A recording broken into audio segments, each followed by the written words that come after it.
And good morning, all. Good morning, and welcome back. Have we had our coffee this morning? Can you hear me talk? Sound check, 1, 2. Give me a thumbs up if you can hear me well. If you can hear that sound, it's like a very depressing funeral march. Music in the background, let me know as well.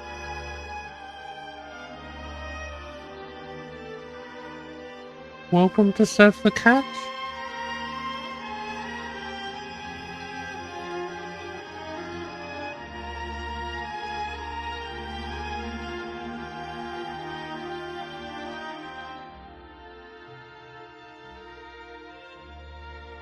Excellent, thank you. Thank you for the thumbs up. Thank you for the thumbs ups.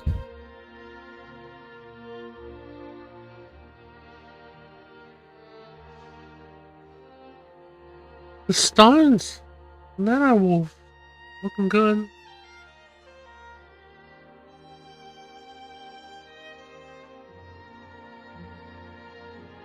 Thank you for subscribing and commenting. Alright. Getting started a little early. I'll have a bit of a chin wag before we get rolling over into Parliament House. Yeah. Well, we hope to hopefully finally get a result today. Some sort of result would be good, wouldn't it? Put us out of our misery. This is why I'm calling this stream. When the Senate decision really ends.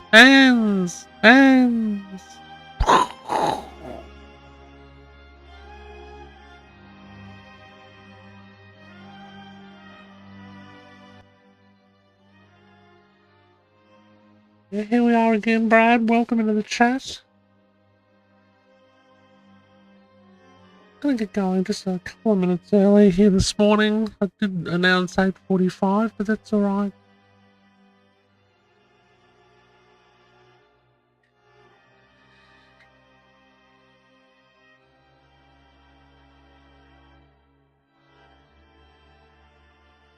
When will it end? When will it end?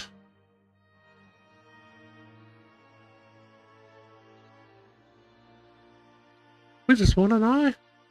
That's all. We just want to know. We just want the politicians to do their job. We've all paid them to do. We're watching. We're watching with keen interest, and thank you for everyone. Thank you for everyone who has participated in their own way in these streams over the last few days. Certainly trying, very testing, especially last night. A lot of senators spoke last night against vaping with some dubious information, I'll say, at the very least. A lot spoke in favour. Anyway, let's get me on screen. Let's get this ball rolling, shall we? Hi, hello, good morning. I'm Pippa Star. Thank you for joining me once again for another live Senate cross from Parliament House. Before we get to that, here's a little bit of news to cover, I guess. Welcome your questions and what's happening with this whole thing in the chat as well. I'll just turn down that music just a fraction in the background. As usual, we'll be crossing over the Senate room. They're already put up the Senate card, meaning that they're not far away from starting the Senate for the day. And look, how do I expect things will go as far as them getting straight into talking about the vaping situation again and then finally voting? Well, we're going to see if it gets to that stage. There's some really interesting stuff going on at the moment regarding the Pharmacy Guild. the Pharmacy Guild of Australia is basically, I think it's said yesterday, is one of the largest pharmacy groups or representative groups. Crosses Terry White's and a lot of other big pharmaceutical or chemist store names and brands from right across Australia. And they are just dead set against what's going on. Let's have a look at something I discovered that was just released no more than about an hour ago. And I'll share the screen with you. I might zoom it up actually. Let's zoom it up. Let's have a look at this. Hopefully you guys can read that, depending on what sort of platform you're on. From the Pharmacy Guild of Australia. Given the coalition will not oppose, well, we don't know that yet, but anyway, will not oppose the therapeutic bill, the proposed amendments to make nicotine-containing vapes available to teenagers without a prescription are no longer required. Yeah. Look, bottom line is, the Guild urges the government to bring forward a vote on the original bill, meaning without the changes that the Greens come up with Labor. They want the original bill not watered down, and to dump the Greens amendments, which open up greater access to nicotine-containing vapes. So right now, we've got this shit show, basically, where the pharmacies don't want it. They don't want it. These are the big brands, guys. Terry White, National Pharmacies, Blooms, Pharmacy 777. There's lots of other independent brands as well as that associated. They don't want it. They don't want it, guys. And I don't know what sort of dialogue has happened overnight with the Greens and the Labor Party, and whether there's going to be more deals made, whether there's going to be more amendments.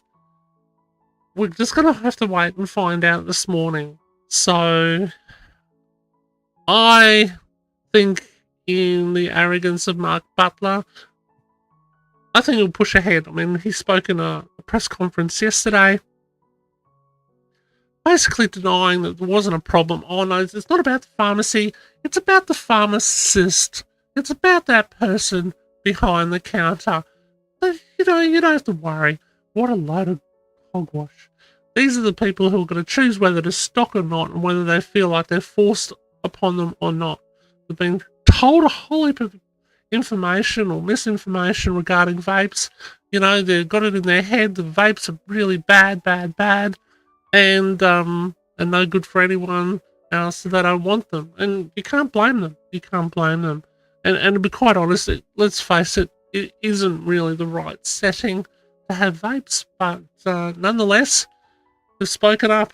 They have spoken up. Now, another little tidbit I thought was interesting this morning. From The Guardian. Now, this in particular, because there's been a lot of questions about this. We want to know, are we going to be criminalised? What about this 8-month amnesty period and whatnot? Now, this is Melissa Davey, and yes, while she is definitely a anti-vape shill and ghostwriter, I believe at least, Simon Chapman at times and that sort of thing. Hey, correct me if I'm wrong.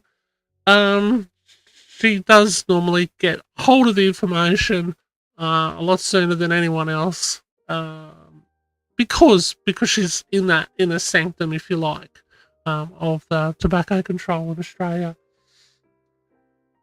Will there be any criminal penalties for vaping? The amended legislation, meaning the one that the Greens, so we're talking about the one as we know it at the moment, subject to any changes we might see this morning. The deal, basically, that was done between the Greens and Labor. We'll talk about it under that, assuming that that's what is going to go ahead. Will there be any criminal penalties for vaping? The amended legislation Bear with me. Let me just screen share this. Oh, not that one. Will there be any criminal penalties for vaping? The amended legislation will make it explicit that possession of personal use quantities of any form of vape will not be subject to criminal charges. Now, this is interesting because it means that personal use quantities, that is the key piece of information there. What is a personal use quantity? Well, apparently a personal use amount has been come up with this magical personal amount has been set at 9 vapes. 9 vapes. Now, there are a lot of people who rely on a lot of various vaping devices, may have had a collection over the years as the vaping journey has progressed and things have changed and times and flavors have adjusted. And it's nice to know that you've got some of those in backup just in case another one fails and it doesn't satisfy or whatnot. But they've set it as 9 vapes. But what exactly is 9 vapes? Is it 9 disposables? Is it 9 pod systems? Is it 9 refillable pods? Is it 9 mods? Is it 9 tanks? Is it 9 coils? Is it 9 flavors? There's nothing really clear there. So I really want to find out more about that as soon as we can. It says of any type regardless of where they're sourced. Now, this is where it really, really bamboozling, and this is why there needs to be put into public what the exact amendments and changes are. Again, unfortunately, I've just tied up to the eyeballs, of course, this morning. I haven't had a chance to see if they've actually amended the TGA bill, as I looked up yesterday. I doubt it. I think this is policy on the run. That is ill thought out, and that is there's nothing sure about this. So what is an 8-month amnesty period? Well, we can only deduce. I hate the word assume. We can only deduce, at least based on this little tidbit of information, that for the first 8 months, we're going to be left alone? We won't be subject to criminal charges? I mean, come on. Nobody who is quitting smoking with vaping should ever be threatened, whether it be in 1 month's time, 8 months' time, or 8 years' time, as far as I'm damn well concerned, for possessing your personal stock. I don't care whether your stock is 5 or 500 vapes.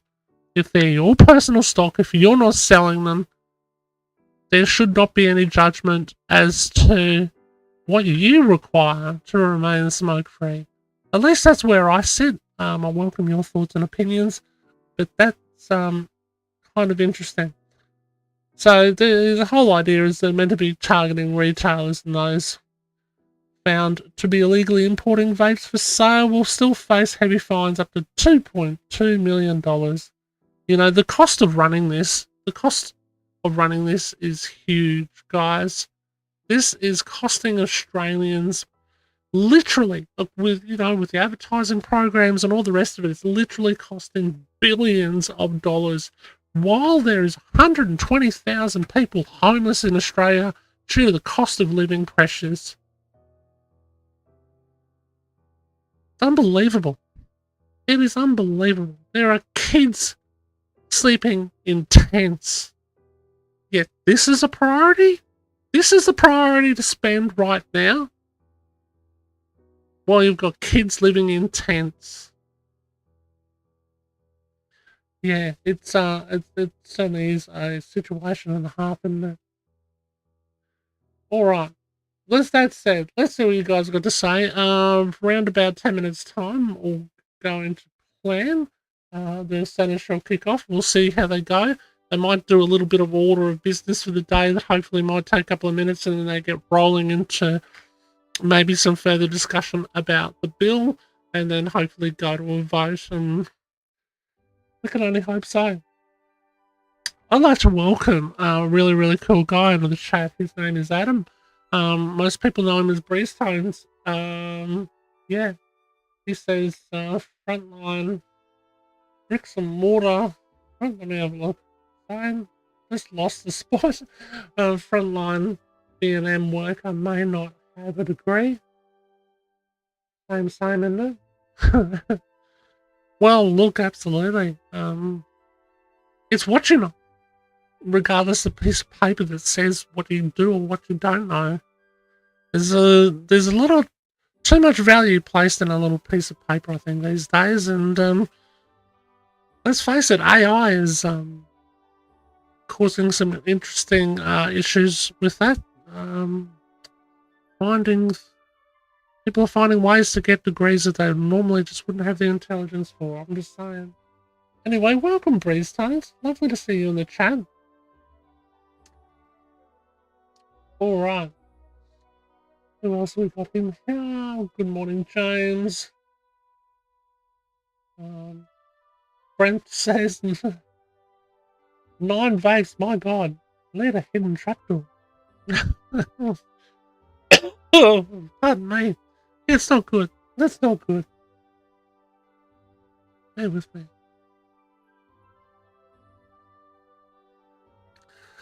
Oh wow, day 3 of play today, and I'm doing my best to hold up. I hope you are too. Mark says no criminal penalties for personal possession. What about civil penalties, if that's even a thing? Yeah, look, it's just so much shape shifting going on with this bill, and there isn't the shape shifting happening along with it, with the paperwork that we should have access to. There's sort of not much made clear. Now, the likes of a Melissa Davey from The Guardian, why does she have more access and understanding of exactly what the hell is going on ahead of the Australian public? Oh, what, because she's a journo? Really? No. This is so important. The people who matter are the consumers, and we need to be consulted. And therein lies the underlying problem with the whole shit show shebang right now, is that we have been ignored. And enough is enough. But look, nonetheless, they're going to do what they're going to do. Is there any hope that this will turn into our favour? It's about a 1 in 1,000. As we look at the makeup of the Senate, go over to screen share that. This is the makeup of the Senate. I covered this a little bit yesterday as well. At the moment, we've got 26 Labor Party senators. We've got 11 Greens. We need 38 or apart for 38 votes in favour or against. So obviously in favour to pass the bill or against to vote it down. So what Australian Labor Party is hoping is that they've got the Greens on side, gets them to 37, one more independent, or a someone who votes across the floor from the coalition. But I think that it'll be sad if someone in the coalition, after the announcements that were made yesterday regarding their policies moving forward, if they were voted in at the next election, which might happen this year, yeah. Look, let's let's have a bit of fantasia for a second. That 1 in 1,000 chance that 31 of the coalition vote against the bill, along with 2 of Pauline Hanson's One Nation. That'd make 33. Let's say Jackie says, yep, not voting this down, this is bullshit. Makes 34. United is definitely a 35. And then we only need 3 out of the 4 independents. or a combination thereof, of course. You can sort of see how the cards will fall. One nation will definitely vote it down. Maybe one of the Green senators might think twice. Maybe that vapor we heard last night talk about his vaping story. He really sort of done himself in there, I think. I think he spoke more about in favour of why he shouldn't vote for the law and why he shouldn't have done the deal for the Greens there last night. But anyway, yeah, so it was one of the Green senators. Let's go back up top. Let's see what you guys are saying. Any questions, comments, or otherwise that you would like me to see and read? Please make sure you tag me at Peepers Live in the chat. That way, out highlights, I can see it nice and quickly and easily.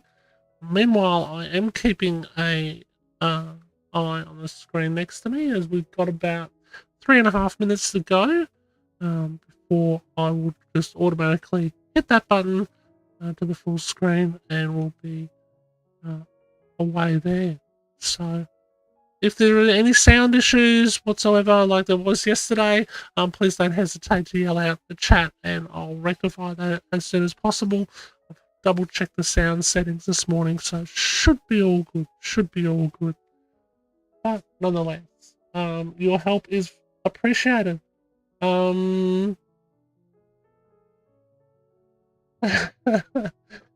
Yeah, no worries. You're very welcome, Adam. He was sort of thanking me for the coverage. Yeah, look, I won't lie, it has been hard work, and but hey, I'm happy to do it. And thank you for those who have bought me a coffee. I can't promote it here right now, but if you look around, you can see that you can sort of buy me a coffee. The link might be on X, but I can't promote that here. I want to big shout out to Craig, you know who you are, last night. Really fueling me up with some triple macchiatos and everything. Thank you, Craig. You know what I mean. So your support is appreciated, and I will just point out that Al, another great guy in the chat, is putting in some links for the Alive movement. Want to welcome and say hi and hello to those dozen or so last night, or at least that's as many as I got to this morning, who have hopped on board the Alive movement. Very important. State law will also have a bearing on things after all this federal crap, says James. Yep, no doubt. And I think the main thing is there is under the Constitution, Section 109 off the top of my head, that says when there's a federal law in place that conflicts with a state law, the federal law will always prevail. So, but if you're ever unclear, very unsure on that, and you find yourself in a bit of a position, just find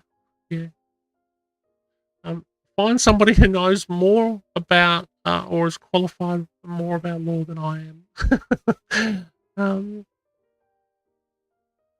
Sound is good, says Birdman. Excellent. Thank you, Birdman. Great guy in the community. I don't know where Steve is. Where's Steve? Oh, Steve from Legion Vapes. Where's he at? Love to see him or around the traps. Alright. The music has stopped, so it looks like we're going straight over to the Senate now. Okay.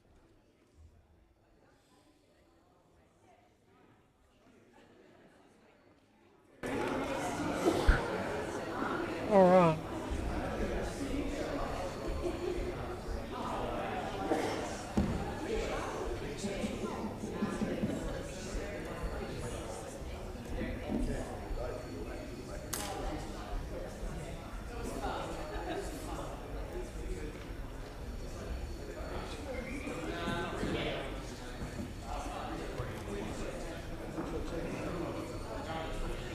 So as I said before, guys, we'll probably hear them doing the daily Lord's Prayer and maybe a little bit of initial business to sort of start off with. Then, all going well, they'll finally get into further discussion of the vaping bill and then maybe get into a vote.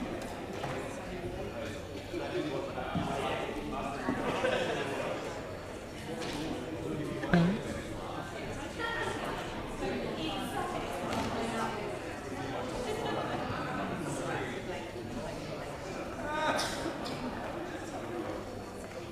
I guess what we're looking here for, guys, we're looking to see all 76 senators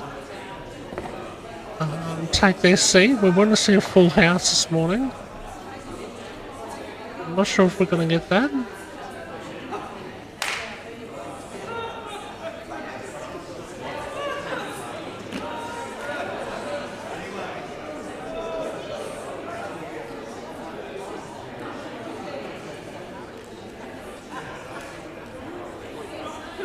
Honourable Senators, the Deputy President.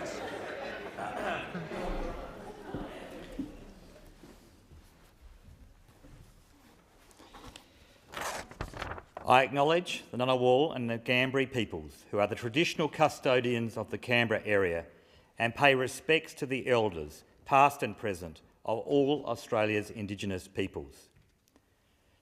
Senators, I invite you, as I read the prayer, to pray or reflect in your own way on your responsibilities to the people of Australia and to future generations. Almighty God, we humbly beseech thee to vouchsafe thy special blessing upon this Parliament, and that thou wouldst be pleased to direct and prosper the work of thy servants to the advancement of thy glory and to the true welfare of the people of Australia. Our Father, which art in heaven, hallowed be thy name. Thy kingdom come, thy will be done in earth as it is in heaven. Give us this day our daily bread, and forgive us our trespasses, as we forgive them that trespass against us. And lead us not into temptation, but deliver us from evil. For thine is the kingdom and the power and the glory for ever and ever. Amen.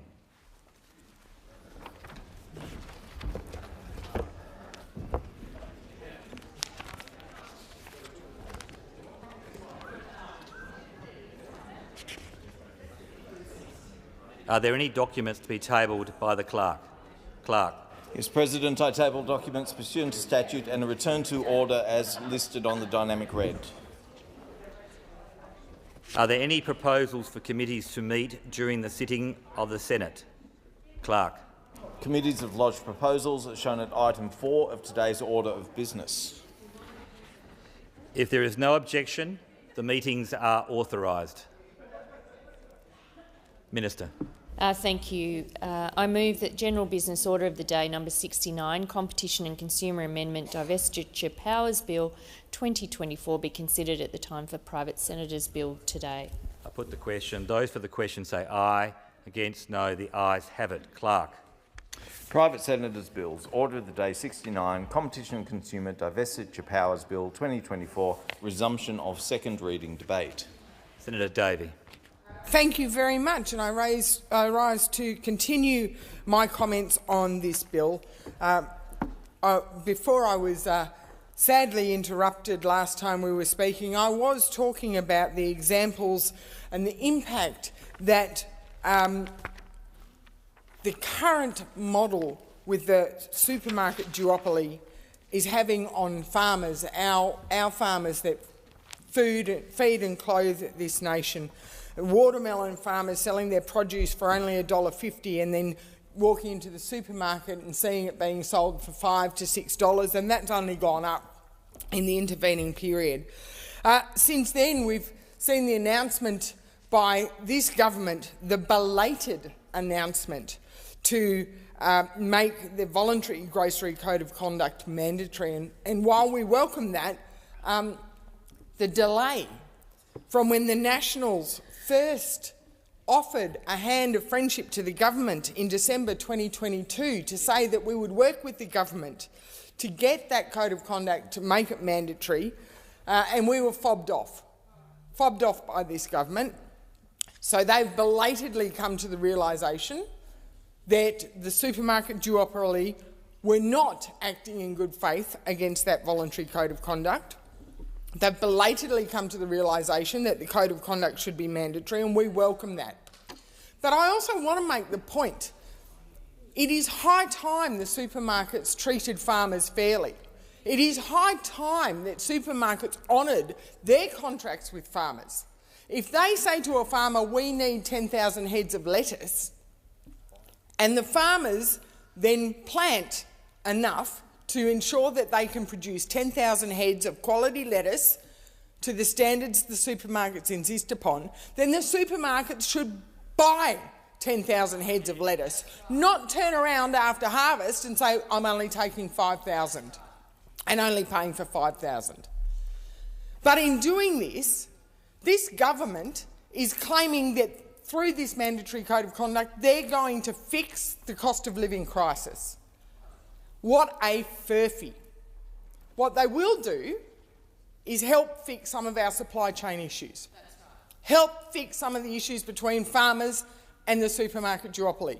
They will not fix the cost of living crisis, and it is high time this government took the cost of living crisis seriously and actually took action to address rising inflation, rising interest rates, higher electricity bills, higher insurance premiums. All right, guys, it's pretty clear that they're not talking about the vaping bill first up, which is interesting because if it was clean, easy, cut and dry, I'd imagine it'll be the first order of business this morning to be able to get straight into and onto.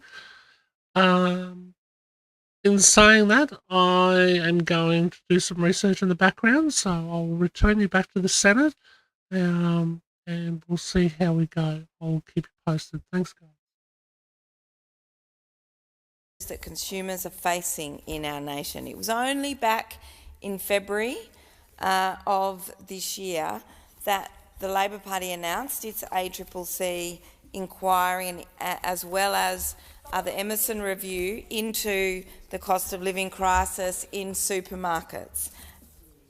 And from that review has seen announcements just this week to enforce a mandatory code of conduct. Now, we know Australia's supermarket sector is among the most concentrated in the world. We know Woolworths, Coles, Aldi have a 75% market share, which is, as acknowledged by the proponents of this bill, a much higher share than many other advanced countries, which is why the Labor Party has appropriately scrutinised this. It has been an absolute high priority for our government. We saw just last week the first results of the Choice quarterly price monitoring exercise, which was funded by the Commonwealth Government. We funded Choice to the tune of $1.1 million to carry out quarterly price monitoring in every state and territory. And consumers should rightly have been alarmed at the significant price differences across jurisdictions between supermarkets. It showed that the jurisdictions where Aldi doesn't operate in Tasmania and the Northern Territory, shoppers are paying higher prices. All right, guys, we've got a bit of an update. Okay, a vote on the second reading of the therapeutic bill. We know the one we're here for will happen in around 40-ish minutes, so by 10 o'clock, by the end of the hour. It really is a slow game, this one. Then committee, where people can question the representing ministers on things that have been part of it. So there'll be probably a little bit of crossing and toing and froing and maybe some strong points made and that sort of thing. I'd imagine between 10 and 12 at midday today. That will close and they'll go to a vote. So there'll be no more argy-bargy, deals done, all that type of thing. One way or another, it will be voted on. And yeah, so most people expect it to pass.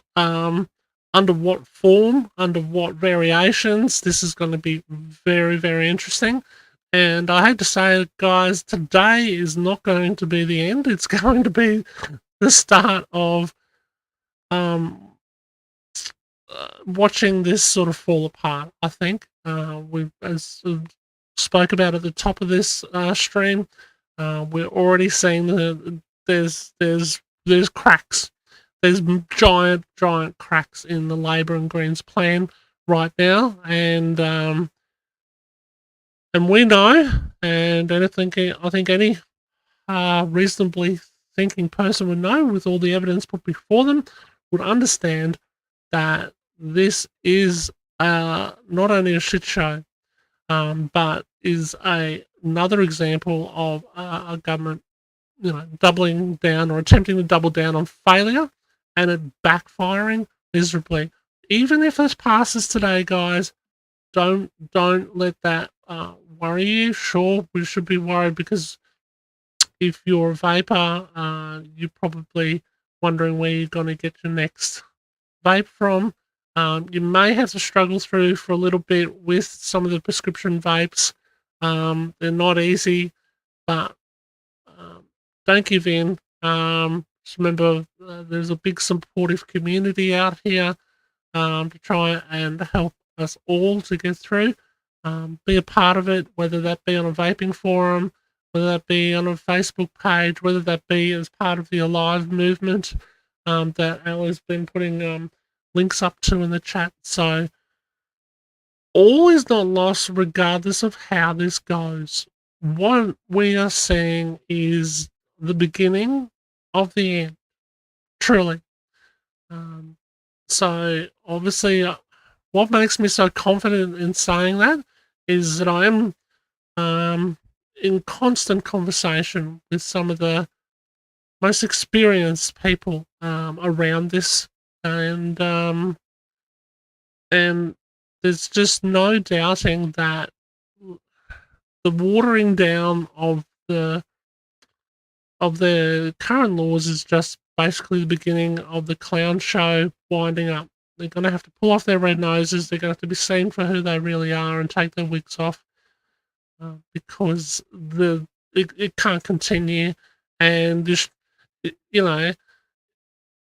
black market is not going away in a hurry. In fact, even without a prescription or a chemist, who's going to pay the chemist prices when they can go down the road to the local black market shop and buy a cheaper vape? So, with all those things considered, there's no hiding from failure. That is probably my key slogan that I'm going to stick with today. I think there is no hiding from failure. As Ross Cadell pointed out once again last night, that what is a measurement of success, and the TGA weren't able to answer him. What was a measurement of failure? The TGA weren't able to answer that question either. So I think that's where it's at. We'll see in around about 40-ish minutes, as I said earlier. I'm probably 35 because I've been ranting for a few, where things are at. Look, meanwhile, like to see what you guys think in the chat. We can have a little bit of a chin wag amongst ourselves until I get past this. This one on the screen last night. Oh my god!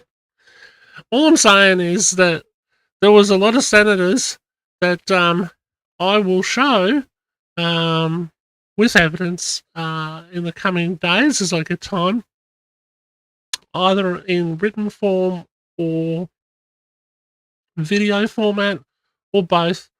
I will show all the things they said that I've got recorded down. All the things that they said were absolutely incorrect, scientifically ridiculous, or so unscientific. It was ridiculous statements that were made, and I think that that's important because at the core of everything, people are only understanding or believing what they're hearing, what they're seeing. It's important that people understand the real evidence and be able to make sense of it. And at the moment, they're being told bullshit. The Australian public is being lied to.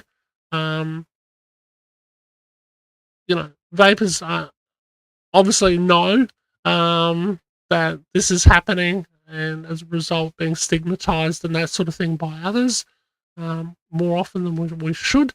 So we'll get around it, and as particularly as part of the Alive movement, we'll be making sure that the right information, the right vaping education will be improved, so that people understand what's going on.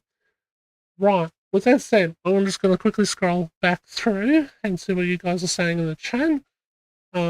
Say good morning to Matt, and thank you for those wonderful blue shiny banners in the chat for keeping things beautiful. Particularly when I was gone last night. I had to go out for a couple of hours last night. The stream closed off at about midnight. Don't know if anyone saw me come on or sort of sheepishly come on for a bit. Yeah, thank you for watching. Chink. So yeah, anyway, back at it this morning. Yeah, so Graham, yeah, this is right. Who knows? There might be some other backdoor haggling going on at the moment with the bill. We don't know. God, the thing's moving. As I said earlier, it's a bit of a shape shifting thing. But you can't just. Here's the thing, right? You can't just shape shift a bill. Everything must be done according to procedure. At the moment, from what I'm seeing, there is so many amendments to be made to the original bill that it's hardly worth even keeping the original bill at all. They should just start again. They won't, because it's all about the arrogance. It's all about, yeah, we must push this out. We must have it ready by July the 1st, and whatever shape that's in. I've spent a lot of time in various businesses, multi-million-dollar businesses, and had some key roles and on some not so key roles as well. I have witnessed before arrogance and people wanting to rush something to market too soon and watch things backfire, and things just get a lot worse. So I know that if that's what they're doing, they're rushing this to market, so to speak, and it will backfire. When you're trying, this is like trying to put a brand new car to market, but you haven't worked out the system that locks on the bolts that lock the tires on, because the wheels will fall off because they haven't got that part right. And it's going to be a more embarrassing if this goes through without all the ridiculous shape-shifting amendments that haven't, from what I've seen, been updated in the bill through the appropriate methods and ways. It's ridiculous. I mean, on top of that, of course, there's the fact that they want to call it therapeutic, but they don't want to approve it as therapeutic. So you can't have something enshrined in law to say, yes, this is exactly what it is, it's therapeutic, but then go, no, but it's not really, it's unapproved, and it's not really good for you, it's got this wrong with it, that wrong with it. But as soon as it goes into a chemist, no problem, it's all good for you. So, yeah, there's some real issues the government need to work out, and they need to work it out fast, and be really interested in seeing where this ends up today.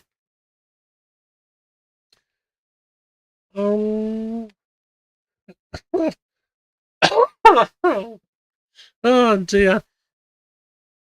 Yeah, I can understand that, Al.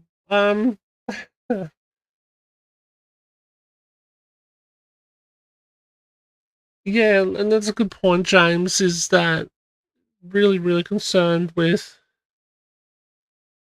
bear with me.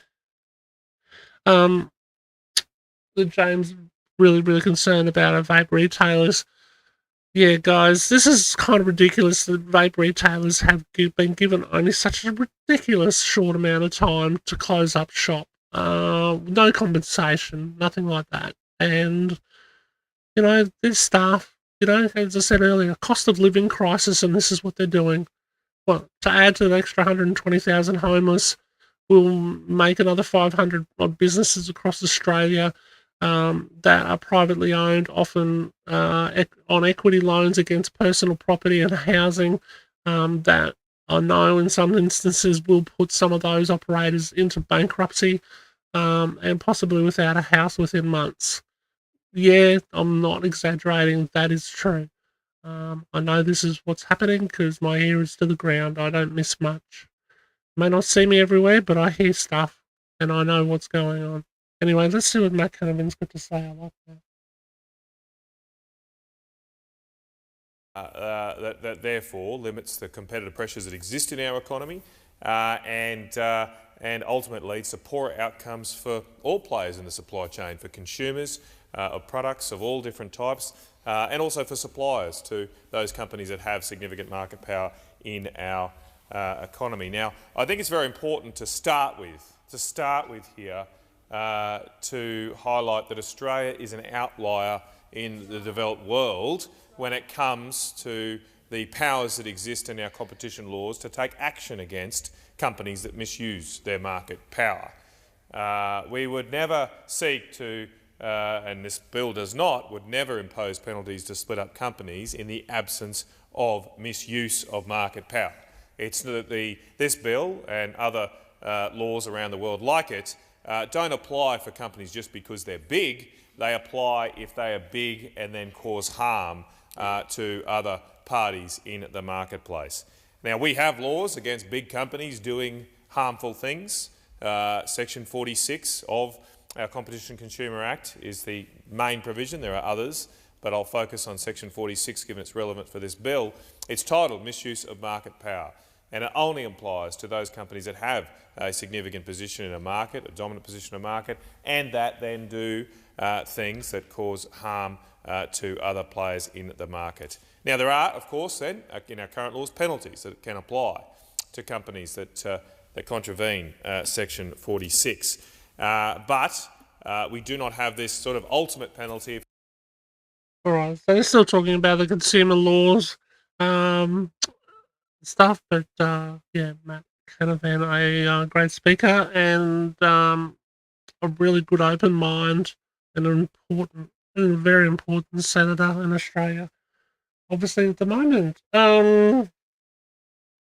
yeah, I can see a few of you guys at the moment in the chat chatting about coils, etc., and how tough things would be to obtain. So, can I just say, look, hang in there. I can't promote, advertise, suggest anything like that on this particular stream. But yeah, just know that we've got a good community. We're going to get through. Okay. Reach out for those who need help at this trying time. I understand that it is sad but true that a lot of us who lean on nicotine see its benefits for our mental health, as well as other health effects. So if you're going through some stuff, please reach out. Don't try and deal with it on your own. For a community, um, in, in vaping circles, if you like, a very good supportive community at that. Reach out, join the Alive movement, and you'll see that we're not just an advocacy organisation, we're a support as well. And as you'll see the links out there in the chat that Al is popping up there. So important.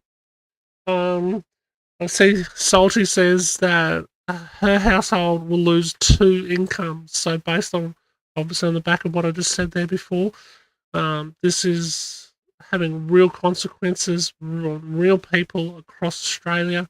There literally are thousands of jobs affected by this absolutely appalling legislation that will not do anything other than put petrol on the fires that are, lighting up the black market.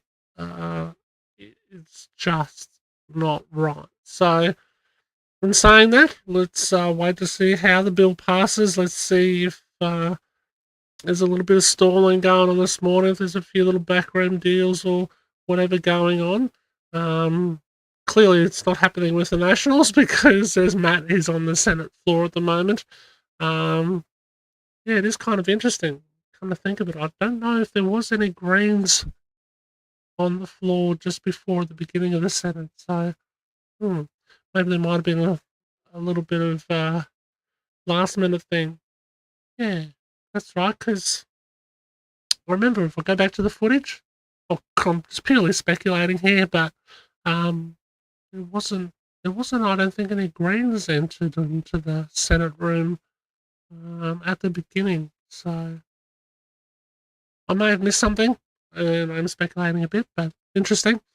I might take a note of that for later. All right. Thank you so much for joining me, guys. If you've just joined us, I've had some advice from Parliament House that this will, from inside the Senate room. Okay, so I've had direct contact with the Senator from inside the Senate room. That this will, they'll get on with things by no later than around about 10 o'clock, and they will be having their final say, if you like, regarding the vaping bill, and then it will be voted on at midday today. So that's the information I have. I'll just make sure I haven't got any other hot off the press information at the moment. We also discussed earlier in the stream that there's some information floating around saying that 9 vapes is apparently the most that one is ever allowed to possess. But only for 8 months. But only for 8 months after July the 1st. So into next year, obviously. So that's not clear either. What are 9 vapes? Yeah. So some really, really interesting stuff going on. I think they're really making it up on the hop. This is on the hop policy that is just abhorrent. Let's see what's going on over the Senate. Bear with me. The development of the oil industry when Standard Oil was split up, but it did lead to much better outcomes for consumers, much greater competition, and of course helped lead to the massive expansion of automobile transport in the US and around the world. Now, it's not just the United States. These laws exist in Europe, they exist in Canada, they exist in many other countries. They've had long experience with these laws. It's not something new or innovative. So a good friend, just a good friend, Matt Canavan. Now, look, if you've sent a form, information, a request, a personal message, or anything like that to me over the last 24, 48 hours, and I've missed it and I haven't got back to you, please know I'm doing my best to keep up at the moment. I'm literally going at, say, probably at the moment over the last few days, probably at 12 hours plus a day, obviously including these streams. So I've been pulling some long shifts. So I will get back to you as soon as possible. And if I don't, resend it. Resend that information if you're needing to get my attention on an issue. I think it's important, obviously, regardless of how they vote today, that we keep telling our stories, guys. Our stories really, really matter. And I would like to share more of your stories. See, I think why a lot of people don't share their stories, meaning they quit vaping, quit stories, whether it be with vaping or something else, is because they're like, well, it's just me telling the story. Where do I put it? Whatever. Hey guys, I've actually created an initiative. I've created an initiative that I haven't promoted in a big way for some time, for a few weeks at least, while I catch up with setting up the Alive movement. But I'd like you to DM me your story, your quit story. In fact, even better, hop on to pepperslive.com and you'll see an area where there's quit stories, and you'll see an area where you can contact me, email me at uh, pepperslive@gmail.com or at aliveadvocacymovement.com, and share your quit story with me.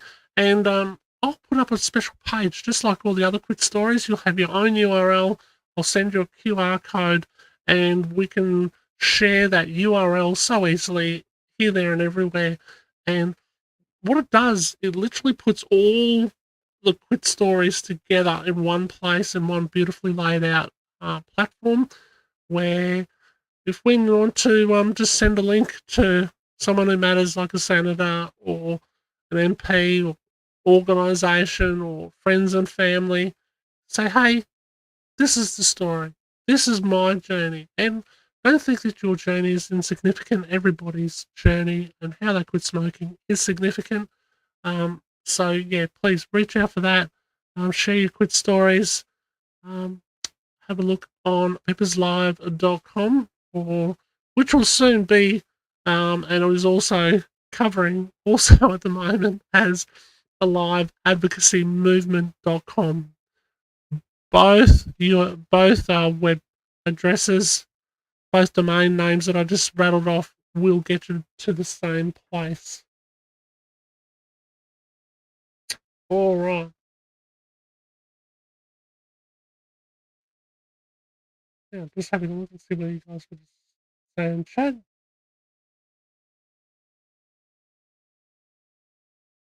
We love how you do measure success. Um,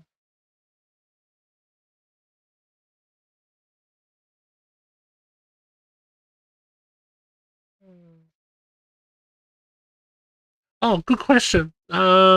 Mallory asked, am I limiting the Alive movement or the Australia Let's Improve Vaping Education movement to just Australia? At this stage, yes, I am.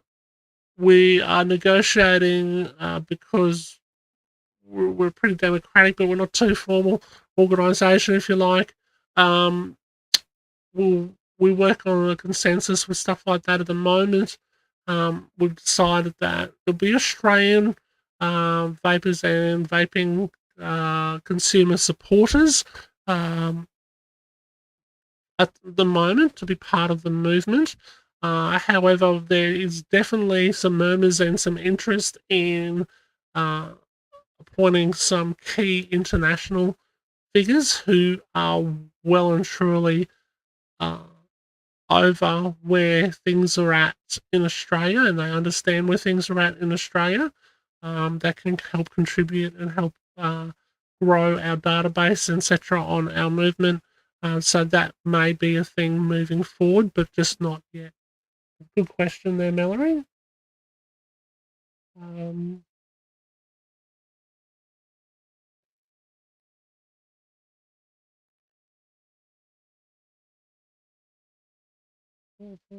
Sorry, just seeing what you guys are sort of saying there in the chat.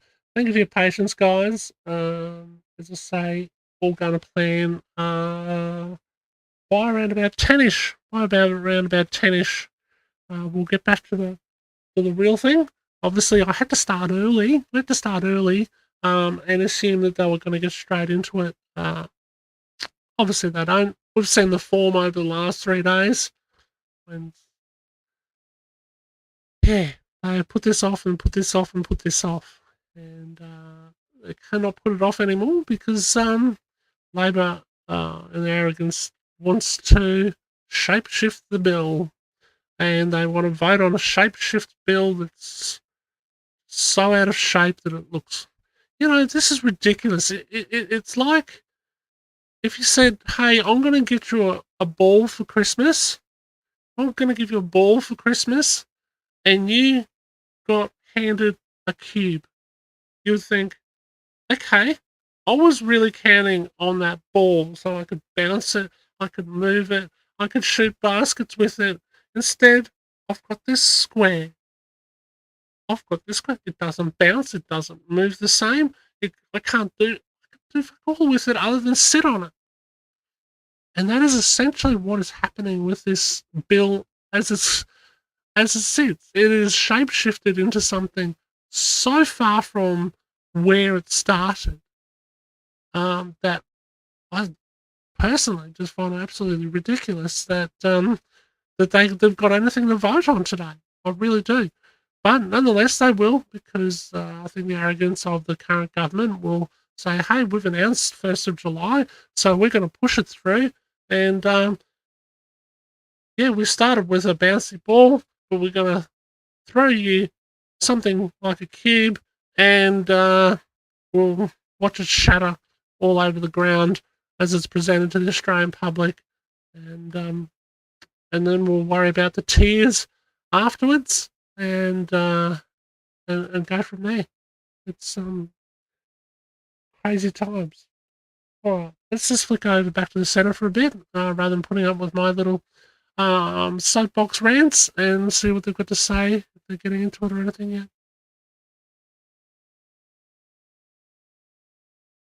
Our country, there are a lot of competing issues here. Our sector is dominated by two large players. For a variety of reasons ranging from competition policy, investment settings, planning laws, transport, energy, industrial relations and economies of scale. It's important that the companies that operate in this sector don't abuse that market position, and that appropriate safeguards are put in place to ensure that disincentives are substantial should they treat consumers or producers unfairly. It is important Australia's competition regulator can be empowered to act when this occurs, and for producers to have access to reasonable, affordable and fair dispute mechanisms without fear or threat of reprisals. That's from the Coalition's Senator's dissenting report into the supermarkets select inquiry, of which I was a part. And we heard some very broad evidence throughout that inquiry about a lot of the practical problems that we have in this sector.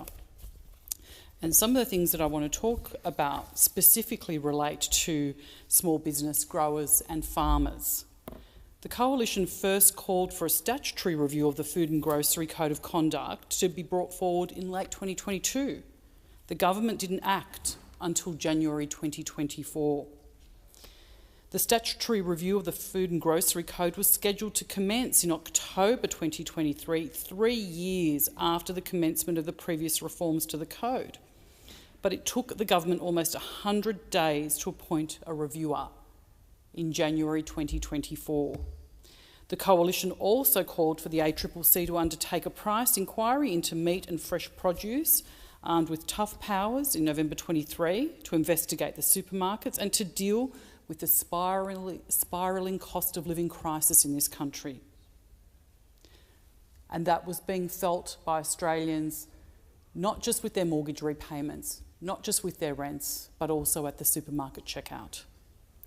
Under Section 95 of the Competition and Consumer Act, the Treasurer has legislated power to direct the ACCC and give it strong powers to compel information. But it wasn't until January 25th, 2024 that the government directed the ACCC to conduct an inquiry into Australia's supermarket sector, including the pricing practices of the supermarkets and the relationship between wholesale, including farm gate and retail prices. Again, the government was slow to act. So what did the committee find out? The committee heard substantial evidence about the disparity of relationships between growers, suppliers and the supermarkets, and its harmful impact, particularly on the horticultural sector. We heard examples of Dutch auctions with no capacity to bargain on price, inconsistent and non-uniform product standards being used, risk and cost being passed down the supply chain, extended payment timeframes of up to 184 days, informal contracting arrangements that leave producers with excess product and supermarkets an ability to set the price, the lack of alternative markets, particularly for fresh produce, to sell surplus product to. But one thing that I was disappointed about is that we didn't get a proper opportunity to challenge the large multinationals and what effects they have on supermarket prices. For some reason, they didn't have to come in front of the inquiry in the same way that Woolworths, Coles and Aldi did. I don't think that that's particularly reasonable given the scale of the cost of living issues that Australians are facing in this country. So the question we need to ask ourselves is, does divestiture actually solve this problem? And how would it solve this problem? On 6th of February 2024, Professor Alan Fells, AO, released his final report of an inquiry into price gouging and unfair pricing practices. And during the inquiry, I asked him a number of questions, including around his views on divestiture. But I wanted to share comments from his independent report. It says, if forced divestiture resulted in a supermarket selling some of its stores to another large incumbent supermarket chain, the result could easily be greater concentration. That's not more players in the market, that's greater concentration. If large incumbent supermarket chains were prohibited from buying the divested stores, that would leave only smaller supermarket chains and foreign supermarkets as potential buyers. Further, if these smaller chains were not interested or were not in a position to buy, these stores would be forced to close. This would be at the cost of the jobs of the workers in those stores and of inconvenience to local shoppers who would need to go somewhere else to buy their groceries. If any business is forced to divest or get rid of a part of its business, it's quite likely that the parts that they will get rid of are the bits that aren't profitable. It is likely that the less profitable stores for large supermarket chains are one where they have greater difficulty getting to and from the stores, where they have fewer customers. Those stores would primarily be in our remote and regional communities. A potential unintended consequence could well be that forcing divestiture powers into this sector without properly considering it could actually end up harming those people that we are actually attempting to protect, particularly in remote and regional communities, and where they are already paying more for their groceries than their metropolitan counterparts. We actually create an environment where they become even more expensive. So that's something we really need to have a think about. The government delivered an interim report of the review of the Grocery Code of Conduct in the middle of the supermarkets inquiry. Despite making clear recommendations, there was no indication from witnesses, including the ACCC, that there was an immediate urgency to act on this. The government needs to act faster to strengthen the Food and Grocery Code and respond to the serious concerns of our horticultural sector, as delegated legislation making the code mandatory does not require legislation to pass Parliament, but rather it requires the political will of Treasury. To ensure complete supply chain protection, the Food and Grocery Code of Conduct must seamlessly intersect with the Horticulture and Dairy Codes of Conduct. This should occur by having the Horticulture and Dairy Codes as schedules of the Food and Grocery Code of Conduct. So that was included in our recommendations. We also recommended that price transparency policy should be carefully designed to ensure maximum benefit to consumers, with minimum compliance burden to companies and delivered through the ACCC rather than through new bodies. We don't need additional layers of regulation when we already have the ACCC. We have to enable the ACCC to do their job. The government should create clearer pathways for small producers and growers to apply for ACCC exemptions to share information. So that was another one of our recommendations in this report.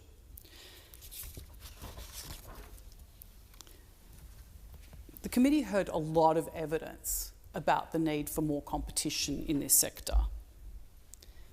What we didn't hear was a lot of evidence around the need for divestiture. Aldi is one of the witnesses, and as a new entrant into the supermarket sector, or a relatively new entrant, didn't consider divestiture to be a part of a solution to the problems that were faced. In a line of questioning with Aldi, when asked about what their greatest barriers to entry were, it wasn't their competitors. It was land and planning.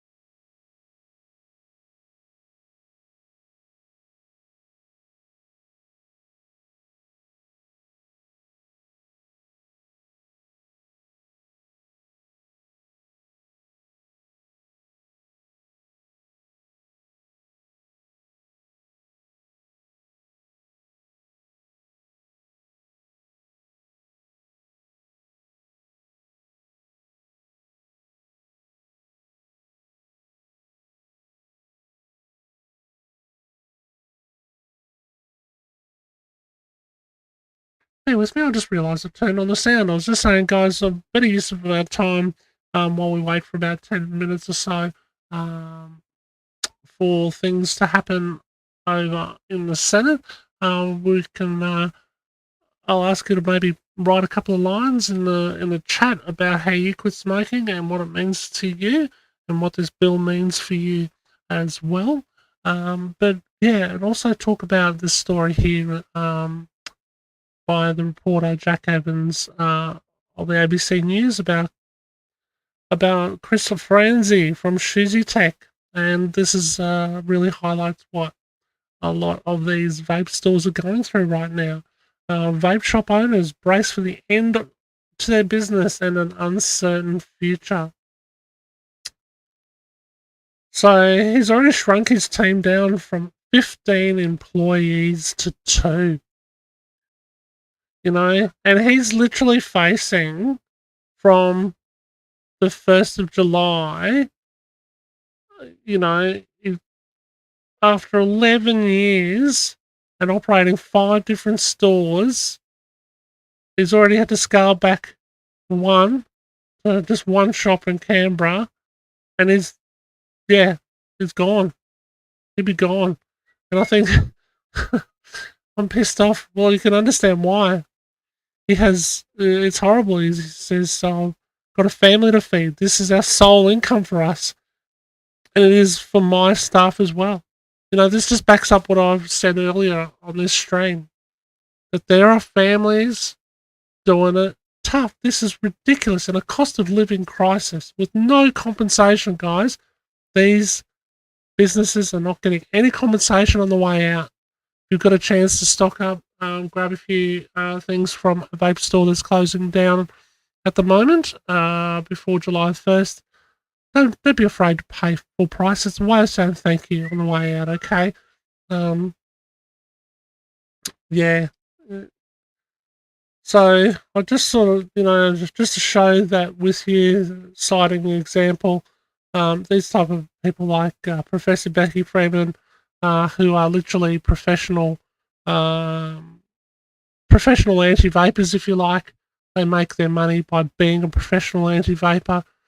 Aren't really doing any good. You know, this is already sort of stuff that targets of crime that the businesses have already had to endure and go through. I know another store up at Toowoomba that had to go through this similar stuff. And of course, we already know about the other 86 fire bombings, although they aren't just proper specialist stores like Shizzy Tech and like King Vape a lot up in Toowoomba. But you know, this is kind of the threat from the black market to try and push the legitimate stores out, and they've had to endure all this as well as the government crap on top. So, yeah, just sort of worth spending a little bit of time talking about. What do you guys think in the chat? Let me know. Let me know. As we wait, we've just got a few minutes to go, I think, as they finish talking here in the Senate about some consumer issues before they get to some real consumer issues that we are waiting to hear them talk about around about the 10 a.m. mark.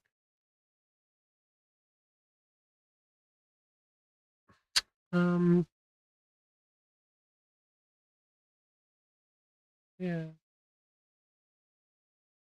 Mallory says, what this bill means to me is nothing. What it means to my friends is everything. Their lives, their friends.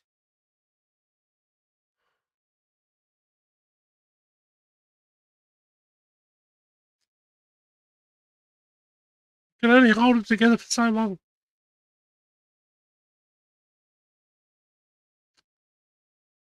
Can only hold it together for so long.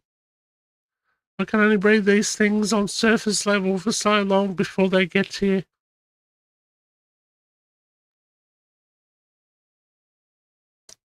Give me a moment.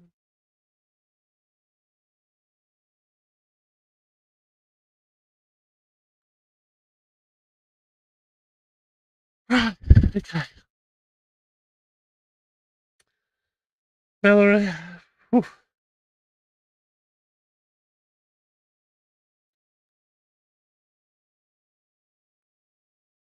So many people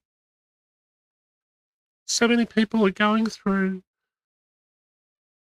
just some dire situations. Look, don't get me wrong, of course, there's some dire situations in the world going on right now that are probably a lot worse than just not having a vape or whatever, but Jesus Christ, this is modern Australia. There should not be people put to the sword consuming something just to keep them off smoking. Shouldn't be businesses forced into fucking bankruptcy and losing their houses. If there is that, let's go over to the Senate and see what they've got to say. See what's going on. Obviously, another division, another little bit of time wasting, but hopefully closer to where we're going to the 10 o'clock mark, where they should start talking more about the vaping stuff.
doors.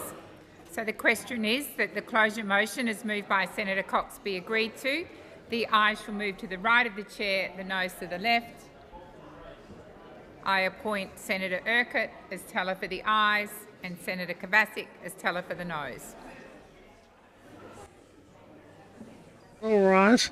I think I've pulled it back together now, guys. But yeah, thank you for your kind words. Yeah, it is tough. I've been around this community for a long time now, long time, and there is no community like the vaping community. There just isn't. I am proud to say that I've literally helped thousands of Australians quit smoking in various ways, various methods, and I'm proud that I can say that I've done that. And I'm proud to say that I will continue to do that. But we all need each other's help to do that. And to do that, we will grow together, we will grow strong, we will have each other's backs, and we will get past this rubbish that is going on down in Canberra, where they don't really live real lives in real time, understand that they're pushing people out on the streets in the midst of a cost of living crisis. That's why I, I, I began the initiative known as Alive. We are going to grow, we are going to be, and we are already are the most active and fastest growing vaping consumer advocacy movement in Australian history. We will grow together. Get on board. Check out the links in the chat. It's so important. You might say, well, oh, it's not for me, I don't know. No, we're a caring community. We have each other's backs. Oh, I haven't got time. Doesn't matter. If you've got 5 minutes, 10 minutes, an hour, 5 hours, 10 hours, great.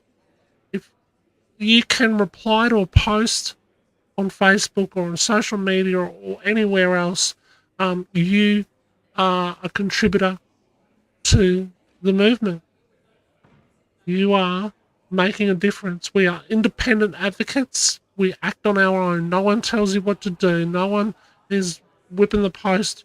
We're sharing, exchanging, collaborating, time to time, creating initiatives to be able to help turn this shit show on its head. And we're going to do it. And we're going to do it smart. And we are going to turn this around. Anyway, that's enough on that. Get that rant out before we head over to the Senate. Hopefully, after they're finished with this division, they can try and crap on vaping a little bit more if they want. We can watch them get confused and muddled once again about what they're doing. Then watch them shape shift some policy, but they won't. They will not get rid of vaping in Australia. They will not get rid of harm reduction, the most valuable harm reduction method in Australia, as far as tobacco harm reduction method in Australia. Second time. Those of that opinion say aye. Against? I believe the ayes have it. Thank you, Mallory. And it was great to be able to have that experience and be able to teach thousands of people how to mix e-liquid. And I wish I was just doing mixing e-liquid, to be honest. But this is more important. This is more important right now. And it's all important, I guess.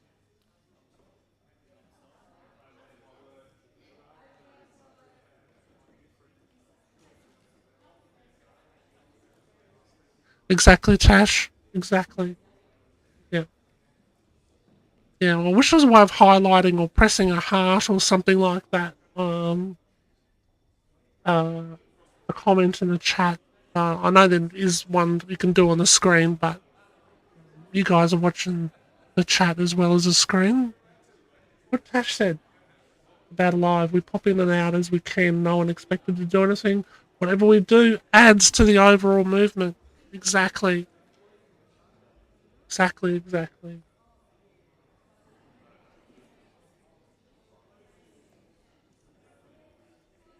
Alright. Meanwhile, we watch more of our taxpayers' money being burned. Over here. And, like, this is insane. They could just have a press button screen in front of them. No. Yes, I agree, no. It said 6 minutes every time. Urquhart be agreed to. The ayes shall move to the right of the chair, the noes to the left. I appoint Senator McKim as teller for the ayes and Senator Kabasic as teller for the noes.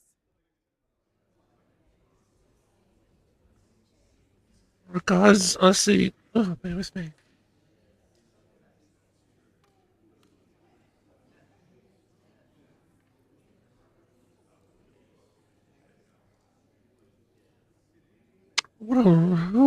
What I was going to say, guys, is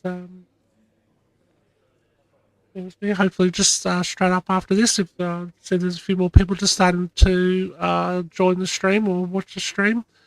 In any minute now, they should be able to. They will start chin wagging about the vaping bill again, and then they'll go to a vote at midday. At midday today.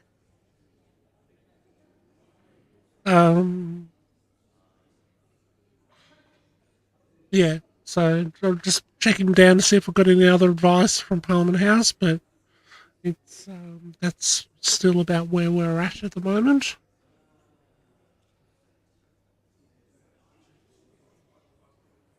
A little bit quiet during the tallying of the votes. This division and progress at the moment, as you see on screen, has got nothing to do with the vaping bill at the moment. Just to be clear, we're waiting on that.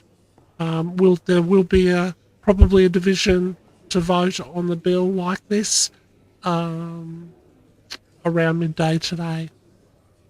Meanwhile, we're just waiting for them to have the final powwow about it all very shortly.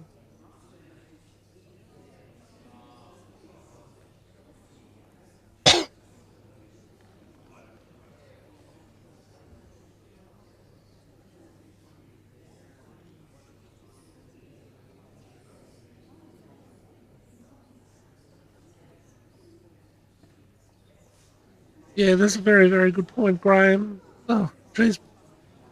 Yeah.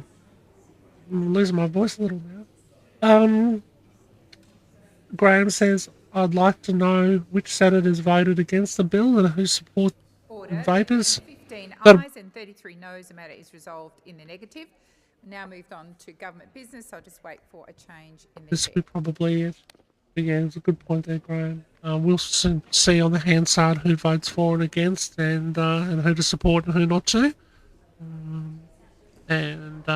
As we grow into a massive movement across Australia through the Alive movement, we'll certainly be able to help influence some positive change in that regard, I believe.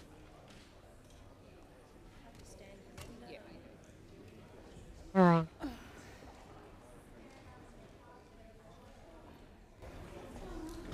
Where are we up I'll to just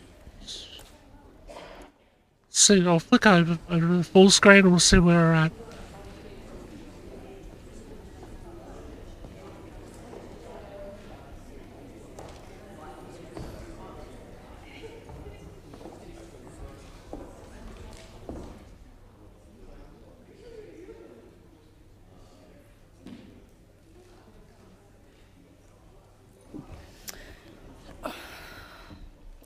The President has received a message from the House of Representatives forwarding the Governor-General Amendment Salary Bill 2024 for concurrence. I call the Minister.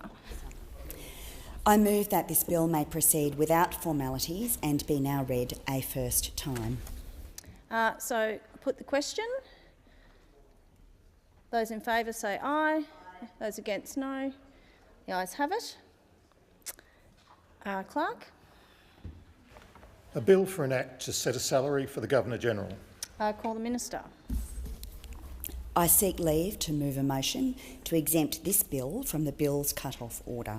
Is leave granted? Leave is granted. I table a statement of reasons justifying the need for this bill to be considered during these sittings and seek leave to have the statement incorporated into Hansard. Is leave granted? Leave is granted. I move that the provisions of paragraphs 5 to 8 of Standing Order 111 not apply to this bill. So the question has been put. Those in favour say aye. Those against no. The ayes have it. Minister. I move that this bill be now read a second time, and I seek leave to have the second reading speech incorporated into Hansard. Okay.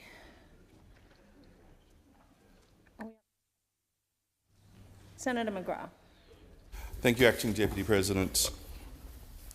Earlier this year, the Prime Minister announced that Samantha Mostyn would take up the reins as Australia's 28th Governor-General on the 1st of July 2024, following on from the announced retirement of His Excellency General the Honourable David Hurley. As Section 3 of the Australian Constitution requires that the salary of a Governor-General shall not be altered during his continuance in office, it is pertinent that the Governor-General's Salary Bill 2024 is legislated prior to Ms Mostyn's swearing in as Australia's 28th Governor-General next Monday. It is a long-standing practice that the Governor-General's salary is set slightly above the expected average annual salary of the Chief Justice of the High Court over the notional 5-year term. The Coalition will provide passage for this bill to ensure that this practice can be met. Senator Waters. Thanks very much, Acting Deputy President. I rise to speak on the Governor-General Amendment Salary Bill of 2024. The Greens are opposing this bill. No other worker is getting a 43% pay rise in this cost of living crisis. In fact, wages are still flatlined and women are still underpaid. So until all women are getting a 43% pay rise or all low-paid workers are getting a 43% pay rise, the incoming Governor-General should not either. This is no reflection on our support for the appointment of Sam Mostyn as Governor-General. And whilst the Greens strongly believe that we should cut ties with the British monarchy, establish truth-telling and treaties with First Nations people and make Australia a republic, if we must have a representative of the monarch, then Sam Mostyn is an inspired choice. It's wonderful to have another woman in that role, and particularly one so strong on gender equality and on financial security for women. Sam Mostyn's work with the Women's Economic Equality Task Force, or the WEET, was very impressive, and it provided many excellent recommendations to the government to actually improve women's equality, in particular low-paid women. And unfortunately, many of those recommendations are still on the shelf gathering dust. In her previous role as chair of the WEET, Sam Mostyn championed paying women more and lifting the minimum wage. And there's many recommendations in that task force, final recommendations, which bear being recorded into Hansard. Recommendation 2.3, that the government should support applications in the Fair Work jurisdiction that seek to raise the wages and improve the job quality of early childhood educators. As a step to remedying historical undervaluation of educators' work, ensure that the outcomes of these cases are fully funded, so pay early childhood educators more. Recommendation 2.5, fully implement the National Care and Support Economy Strategy and develop policies that improve care workers' wages, security and the safety of their work, and recognises their work as a critical part of our society. This includes ensuring fair remuneration, access to professional development opportunities and mechanisms for career progression, so in short, pay carers more. Recommendation 2.8, elevate the status of care work and attract a diverse and skilled workforce by valuing and adequately compensating care workers, including by supporting relevant Fair Work Commission cases and committing to fund their outcomes. Again, pay carers more and actually fund that increase in pay. Recommendation 3.5, ensure that minimum and award wage setting processes take into account what would be considered an appropriate living wage for employees. In short, lift the minimum wage. Recommendation 3.8, ensure that government funding of sectors and services facilitates the availability of high quality and secure work in these areas. This will mean that funding is adequate to support living wages, decent work and the capacity to progress and develop in careers, e.g. in the early childhood education and care, aged care and disability support sectors. Now, those weak recommendations strongly suggest that the government invest in a pay rise for feminised industries in recognition of the historical undervaluation of their work. That's the sort of pay rise that we should be debating now. It was not a recommendation of the wheat that the salary of the Governor-General be increased. Now, how could we support a $200,000 pay rise for the Governor-General, regardless of who it is that will fill that role, when our lowest paid workers are still being drastically underpaid? The Governor-General's salary has always been obscenely large. $495,000, which is the current salary, is more than enough for any one person. Now, this is not about the merit of the incoming Governor-General whatsoever. This is the principle that in a cost of living crisis, an archaic institutional role should not be getting an unnecessary pay rise. Now, the government, and I believe the opposition, might say that this is just about convention that previous Governors-General have had their salary discounted because of their receipt of government pensions, usually military pensions, and convention that the salary for the Governor-General align with the Chief Justice of the High Court. Well, to that I say, just because it's convention doesn't make it right. And in a cost of living crisis where ordinary workers haven't had a pay rise anywhere near what the government is now proposing to pay one person, it just shows that the government is badly out of touch with the community. And this is an entirely unnecessary pay rise. Without this bill, the Governor-General will still be paid $495,000, the same as the previous male incumbent, and still more than any other preceding Governors-General. And to be clear, I think it's wonderful that we have an incoming Governor-General who doesn't have to have a military background in order to be appointed to that role. And I think Sam Mostyn's previous work has led the way in terms of equality for feminised industries. We are a big fan of Sam Mostyn. What we're not a big fan of is Australia not becoming a republic, and we're not a big fan of massive pay rises when ordinary workers are not getting the same treatment.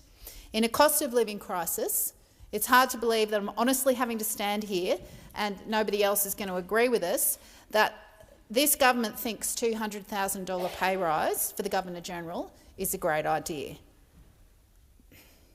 This is not a reflection on Sam Mostyn, an outstanding feminist, but I'm sorry, no one should be paid that much. Who else is getting a 43% pay rise at the moment? It sure ain't women, and it sure ain't low-paid workers. Any government who thinks that raising the salary of the Governor-General while people are one rent rise away from homelessness and struggling to buy groceries is seriously out of touch with the people that it's supposed to be representing. The Greens cannot support a 43% increase to the Governor-General's salary, any more than we can support the overpayment of any other CEO, executive or senior public servant, especially not during a cost of living crisis, and especially not while the lowest paid women in our workforce continue to be underpaid and undervalued. This bill would simply align the Governor-General with other overpaid executives and bureaucrats on the taxpayer dime. The CEOs of corporatised government services like the NBN and Australia Post are paid over $2 million a year, whilst they oversee cuts to services and bungled rollouts. Reserve Bank Governor Michelle Bullock is on $1 million while she oversees interest rate rises that have caused so much pain to families around the country. The Greens oppose this bill, and we will be moving a second reading amendment for wage increases to low-paid workers. We'll also move a second reading amendment for Australia to cut ties with the British monarchy, to establish truth-telling and treaties with First Nations people, and to make Australia a republic. And so I move those amendments that have been circulated in my name. This government has its priorities all wrong. This legislation is being rushed through Parliament. If only we had other legislation, maybe tackling the housing crisis or dealing with grocery prices being rushed through Parliament. We just tried to do that and the government voted against it.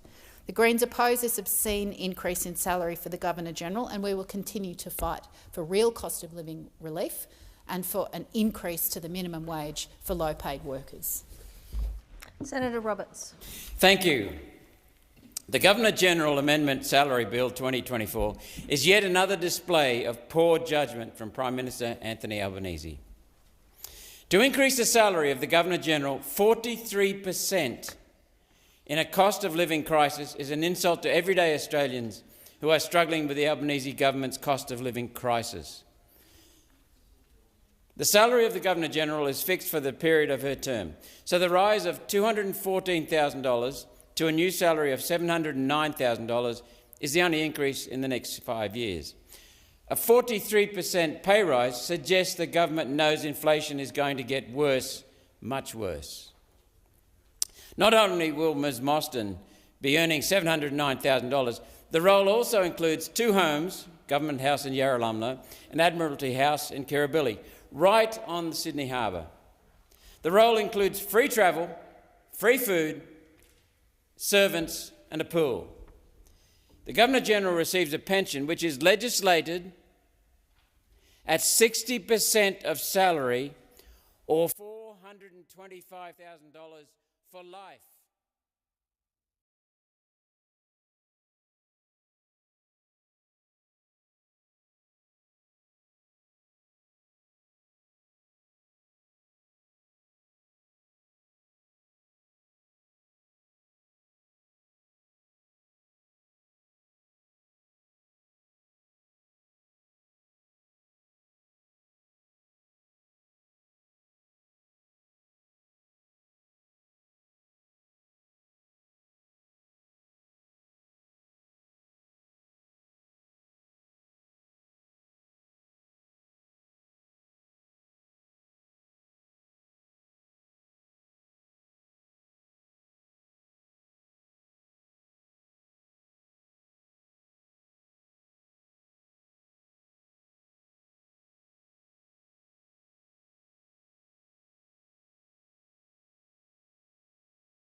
Which it won't today, is that the incoming Governor-General should work for half of what the current Governor-General.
Hello? Hey, babe, you're on mute. Oh, good on me. I shouldn't be. We can't hear you. Okay, thank you.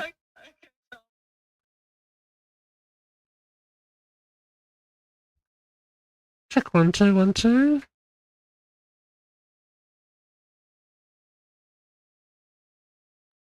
Check 1 2 1 2.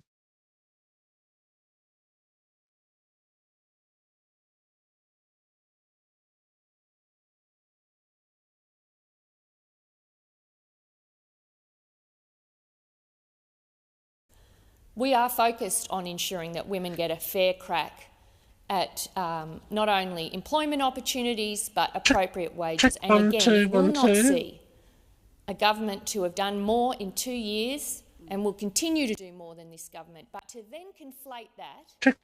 Check 1 2. We got sound. The traditional mechanism for setting the Governor-General's wages is a complete misrepresentation. And Awesome. good luck to your headphones So I had some sound issues. Yeah, according to what I've got in front of me, I wasn't having any sound issues there. But look, I'll just pop a link in the chat regarding those reforms. We can all go and have a look at it from there. In this chamber, and it should not be supported. Excellent. Minister. Thanks very much, Acting Deputy President. I rise to sum up the debate. Thank you. On the Governor-General Amendment Salary Bill. This bill continues a long-standing convention under successive governments that has been applied to the appointment of successive governors. God, they're still carrying on with everything except for vaping right now, which is just so frustrating. Absolutely frustrating. Over the next 5 years. It has also been the practice. And now say all that again, says Matt. Nah, look, I'm cheated. I've put the link in the chat of the thing I was talking about. For some reason, let me just try something. I'm going to screen share. So check 1 2. While I'm talking about this particular screen, have a good sound. Check 1 2. It'd be kind of weird if I haven't. Let me go back. See what you guys say about that. Because she is not in receipt of a military pension. The argument made by the Greens is both disappointing and irresponsible. I'd make the more general point that this is a narrow bill that is drafted to achieve a narrow legislative outcome, and there are other opportunities to debate the other issues raised by the Greens in their amendment. Okay. The Greens amendment would do nothing to advance that was okay. People, nothing to progress a republic, sound all good. Towards truth-telling and reconciliation, but would prevent the government from undertaking all right. Sorry, I don't know what happened before. I really don't. But thank you, Sam. You've got my phone number. So the question is that the second amendment moved by Senator Waters be agreed to. Those of that opinion say aye. Let's go back to the Senate for a bit. Hey, sorry guys that they're dragging this out. What can I do? What can I do?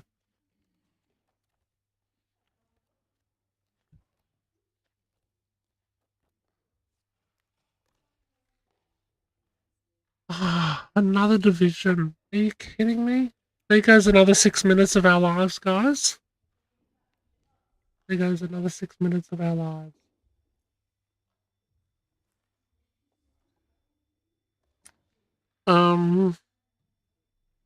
Tim asks in the chat, what have we missed? What have we missed? Not much. Oh, awesome, Sam. Cool. Thank you for storing it. I better store it on my phone too.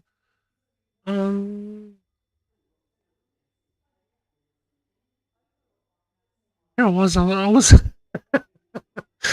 here I was thinking that, you know, it was obviously someone very important, but thinking it might have been somebody from inside Parliament maybe giving me some information, but not to be. Instead, we wait for another boring division so someone can make up their mind somewhere. Now, what tells a story here, looking at this screen as we see it now, is there is hardly anyone in that chamber. That's not good. From where I'm sitting, That's we want to see a lot of bodies come through those doors because we want them to come in and be involved in the final chat. This is interesting. There's Senator Jordan Steele. Is wheeling through there at the moment.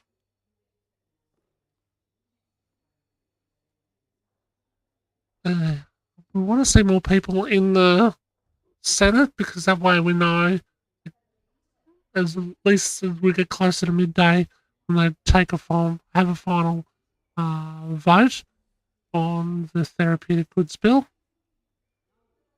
And we're also waiting on, yeah. I'll get some volume up on the background of there. Again, thank you so much for being patient all. And it's certainly been a test of patience in more than one way over the last few days.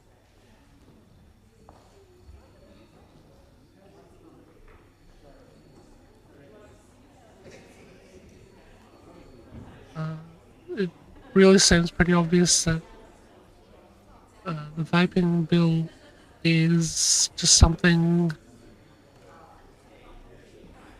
to push and shove around the agenda as they feel.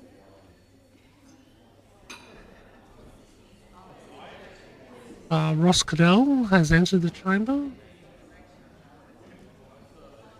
I believe.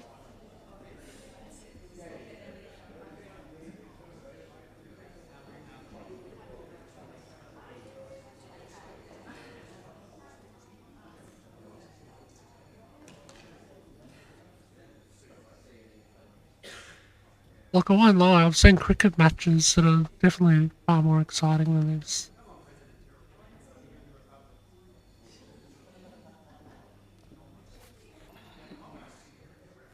I think our friend from yesterday is looking on for proceedings Lock at the the moment. So the question is that the second reading amendment moved by Senator Waters be agreed to. The ayes will move to the right of the chair, the noes to the left. I appoint Senator McKim, the teller, for the ayes, and Senator O'Sullivan, the teller, for the noes.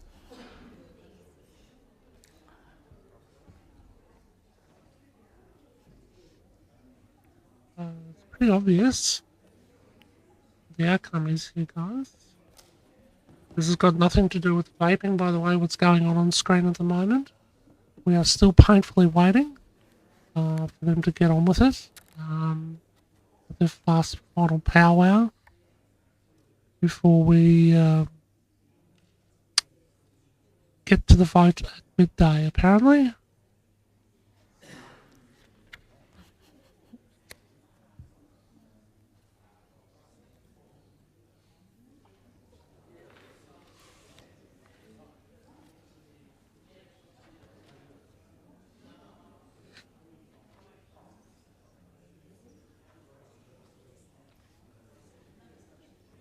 So I think this is pretty much, from what I can gather, this is basically voting on whether they should discuss further or consider further the pay rise for the Governor General. Another couple of $100,000 a year? For what? For what? It looks pretty obvious that the Greens are sitting on one side, wanting to debate the pay rise, and all the others on the other side, they're like, oh no, the GG, they're one of us. Give them a pay rise. I don't know. I'll stand to be corrected on that.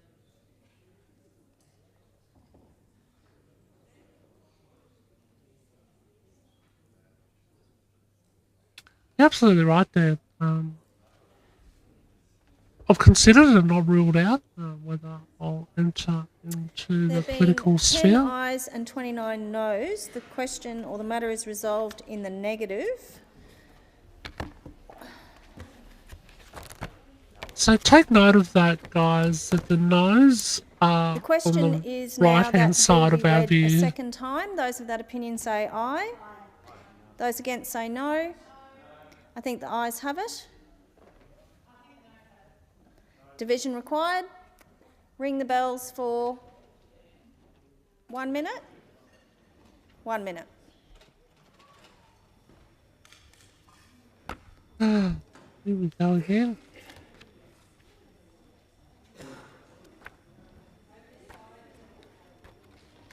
Here we go again.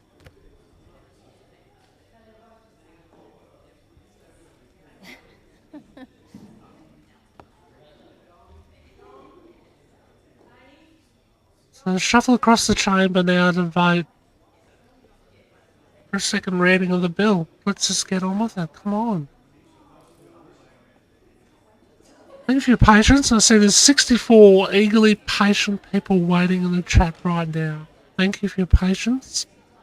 They didn't get away straight away talking about vaping this morning as really what should have been.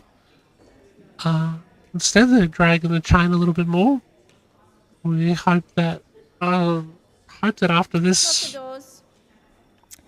The question is that the we'll bill get be to read it. a second time. The ayes will move to the right of the chair, the noes to the left. I appoint Senator Ciccone, the teller for the ayes, and Senator McKim, the teller for the noes.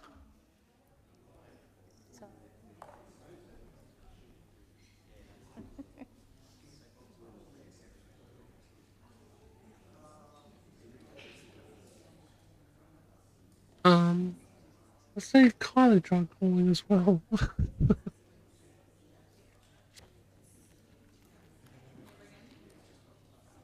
And if Ellie is out there in the chat, Ellie, I've got your email. I'll return your reply as soon as I can, probably either tonight or tomorrow morning.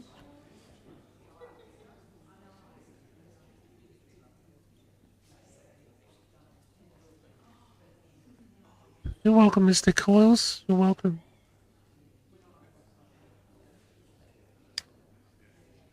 It's like I thought watching cricket was boring. I'm sorry for those people who enjoy cricket, but I thought watching flowers grow was boring, but I find that a lot more exciting, a lot prettier than this, that's for sure.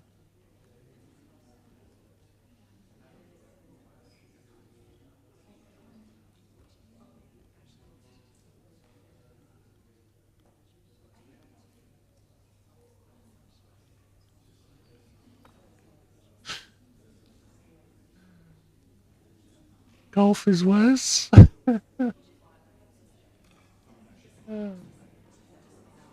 Yes. Sorry, Pat. I'm sorry if I offended you.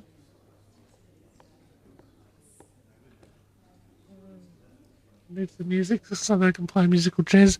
You know, at least I'll get it done faster, wouldn't they? They'll find themselves a chair quicker.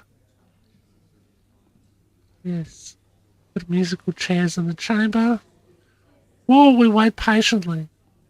Oh, so bloody patiently. So that they can have the final powwow about the therapeutic goods bill that we're all waiting for. 7 ayes and 12 noes. The matter is resolved in the affirmative. No amendments have been circulated. No. I call the clerk. A bill for an Act to amend the Governor-General Act 1974 and for related purposes. No amendments have been circulated. Does any senator require a committee stage? If not, I shall call the minister to move the third reading. I call the minister. I move that the bill be now read a third time. So the question is that the bills be read a third time. Those of that opinion say aye. Those against say no. I think the ayes have it. Division required. Ring the bells. Oh, 4 minutes. you got, like, seriously. Seriously.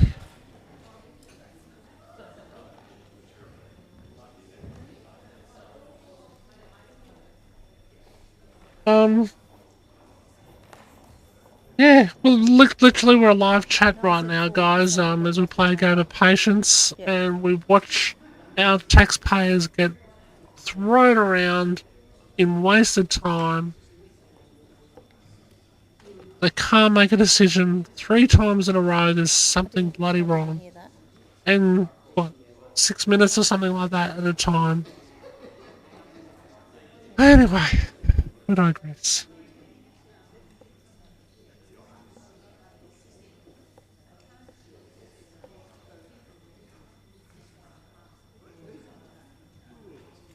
Says there's something more entertaining. It just couldn't be anything more entertaining, really, is there? Happening around the social medias.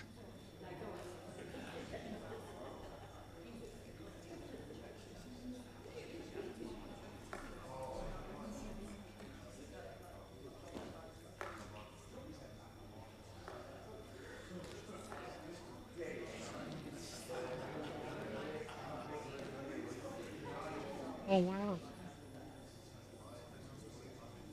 Wow.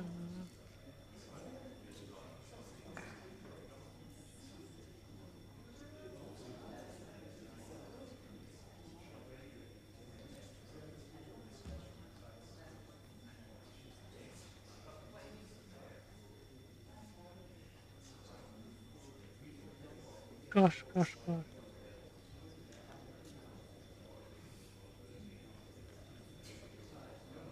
That's amazing.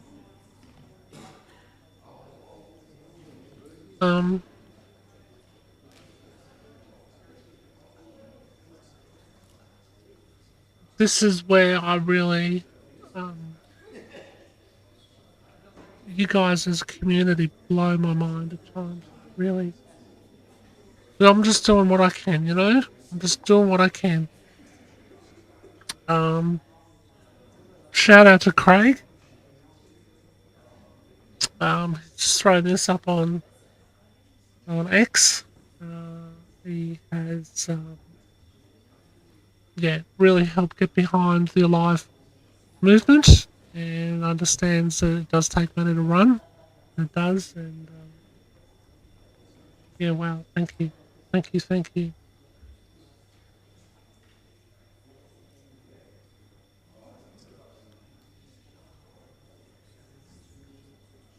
Oh.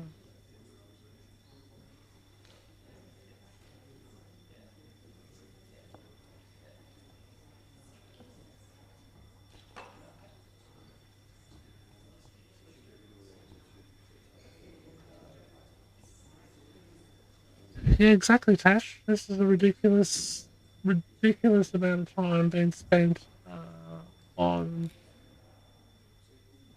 the GG's salary. I think that, there's got to be some order and purpose and function.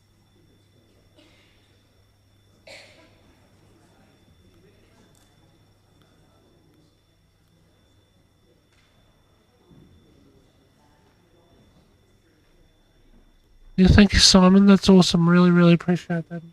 The good Simon in the chat. You know who you are. Thank you. Lock the doors. The question is that the bill be read a third time. The ayes will move to the right of the chair, the noes to the left.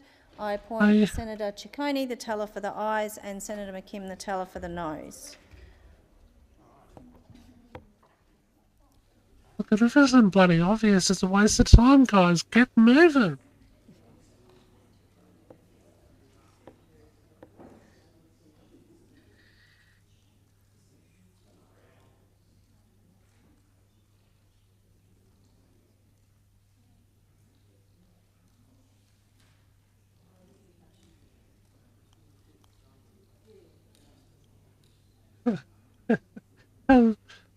There's perfect commentary there by Al in the chat there.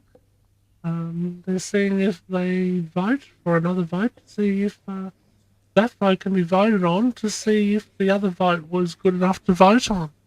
And maybe, just after that, maybe a motion might be passed. Tell you what.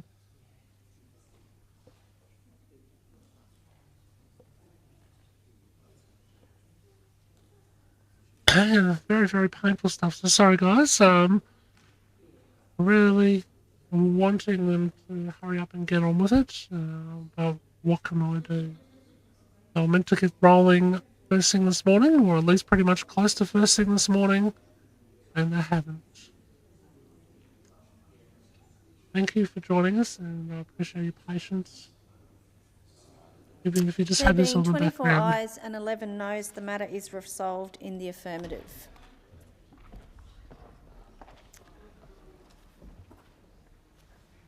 I call the clerk. A bill for an act to amend the Governor-General Act 1974 and for related purposes. Government Business Order of the Day number 1, Therapeutic Goods and Other Legislation Amendment, Vaping Reforms Bill 2024. Question on the amendment moved by Senator Ruston and on the second reading. So the question is that the second reading amendment circulated by Senator Ruston on sheet 2662 be agreed. Those of that opinion say aye. Those, sorry? 2662.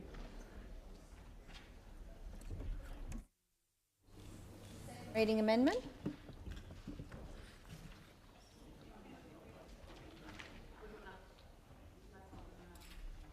So those of that opinion say aye. Against? No. I think the ayes have it. Division required? No division? Yes. Division required. Ring the bells for 4 minutes.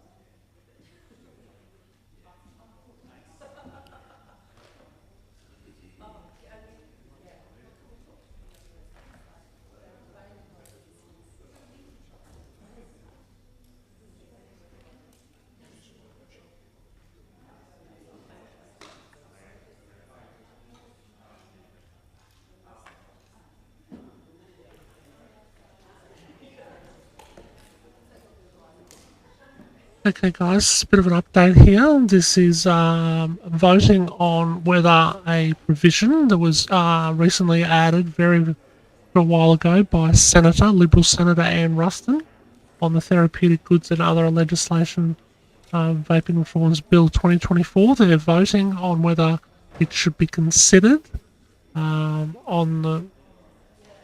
so we want to find out if they're going to consider her amendments. And her amendments are that we need to provide definitive and objective measures on what it considers constitutes the success or failure of this bill.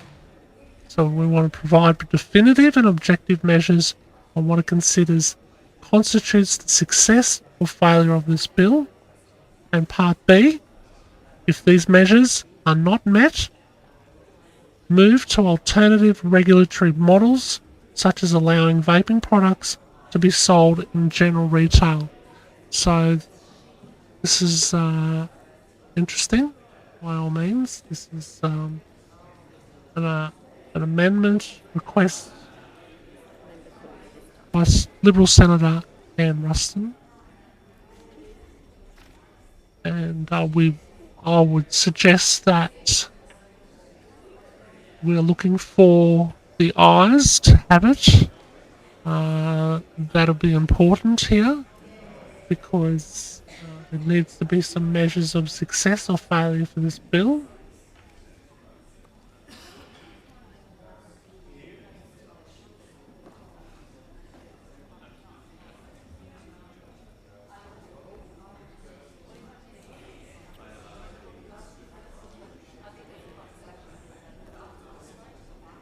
After this, there's also going to be an amendment, I believe, put forward from Senator Malcolm Roberts, and I'll run that through with you as that happens, okay?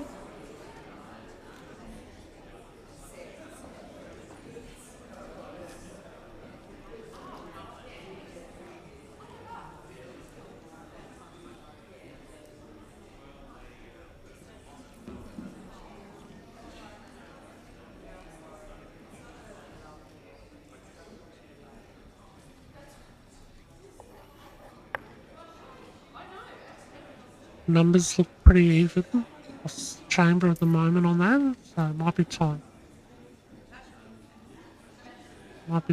So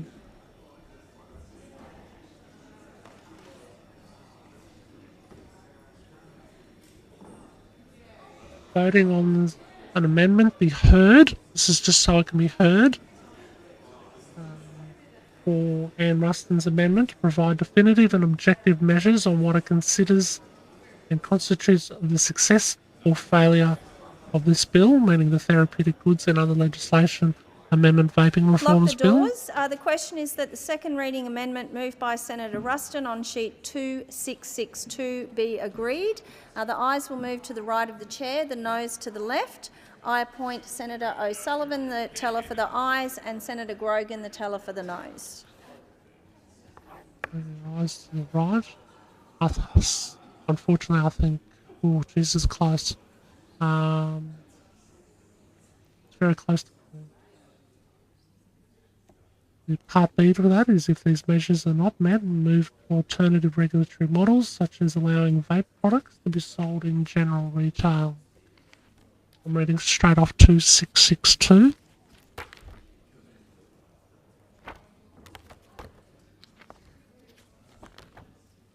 And there'll be another amendment request as well from Malcolm Roberts after this.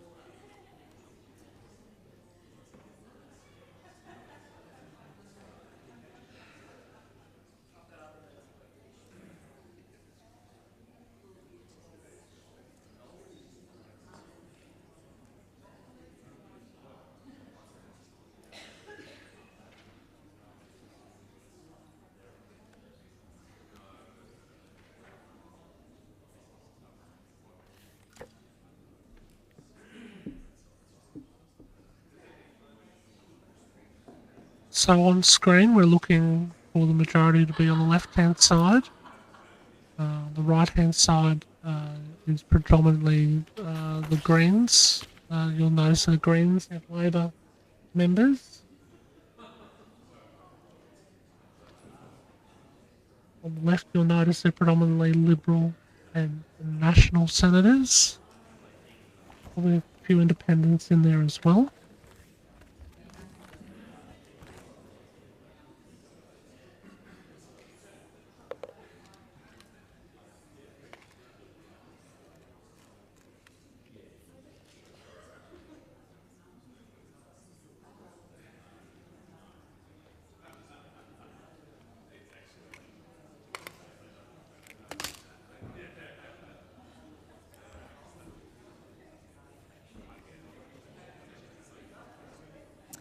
There being 27 ayes and 32 noes, the question is resolved in the negative.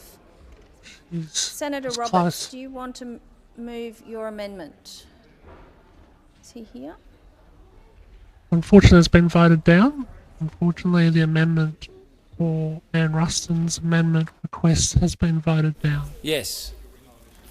Senator Roberts. I move the amendment that I foreshadowed in my second reading speech.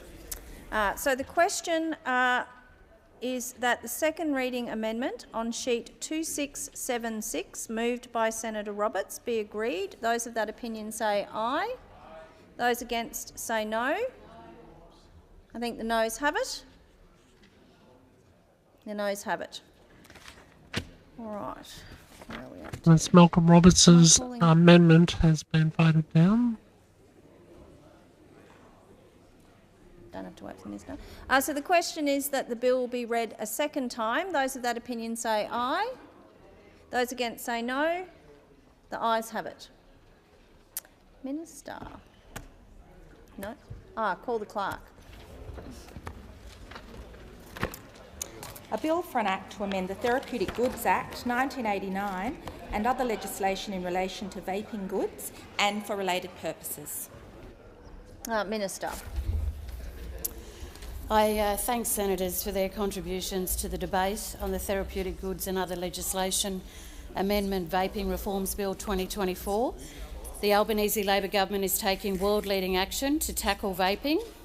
These reforms will protect Australians, particularly young people, from the harms of vaping. We've read it a second time, so we're going to move into committee. My apologies.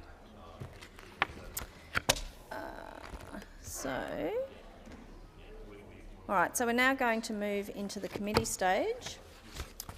I'm going to move.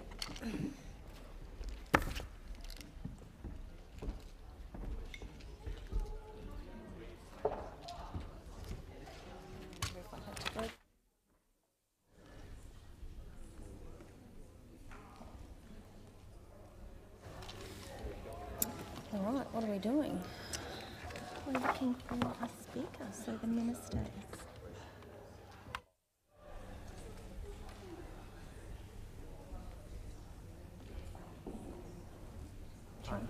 Minister.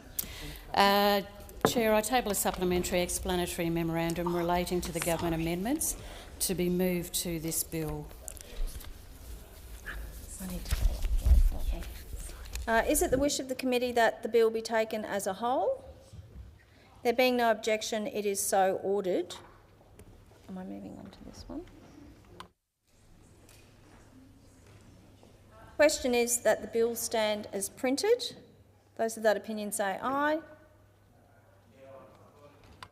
We've got a heap of questions.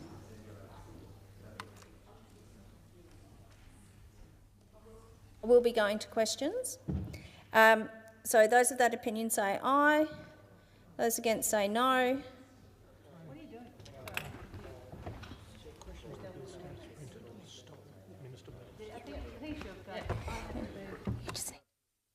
Minister. Move that the amendments be put. Thanks. Okay. Do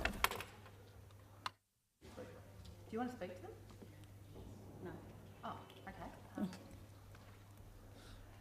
Thank you. Thank you very much, Chair. Minister, I'm keen to get a few answers in relation to the amendments that that you've just moved that relate to the change in position of the government from proposing an S4 prescription model for vaping products and moving to an S3 model, pharmacy model for vapes, something that clearly has happened in the very late stages of this bill and subsequent to it having got passage in its previous form through the House of Representatives. So, Minister, I'm just keen to understand, in the last sitting period, the House of Representatives put through a version of this bill, and you are now seeking to amend that bill quite substantially. I'm wondering, who did the government consult with before making the decision to move to the pharmacy S3 prescription model that is currently being proposed by these amendments? Minister. Thank you, Senator. These are government amendments that have come out of good faith consultations, Senator Ruston, with the crossbench. These amendments strengthen the laws and clarify the intent that has always been in the laws to return vaping to its original stated purpose of helping hardened smokers to quit by cracking down on the commercial sale and supply of recreational vapes, while ensuring that those people who really need a therapeutic vape to help them quit can get one. We've listened to feedback generally as well about how important it is for people to have quick access to a quit consultation with a healthcare professional when they seek it. We know that a pharmacy is often the most accessible place that people turn to when they need health advice, especially in remote and rural areas. And so after a 10-month period of having those quick conversations with their GP, we will expand the range of healthcare professionals who can have those conversations and recommend whether a therapeutic vape is needed, so it includes pharmacists. And I am conscious, Senator, in terms of media commentary around changes, but we do have the support of thousands of pharmacies across the country in relation to this.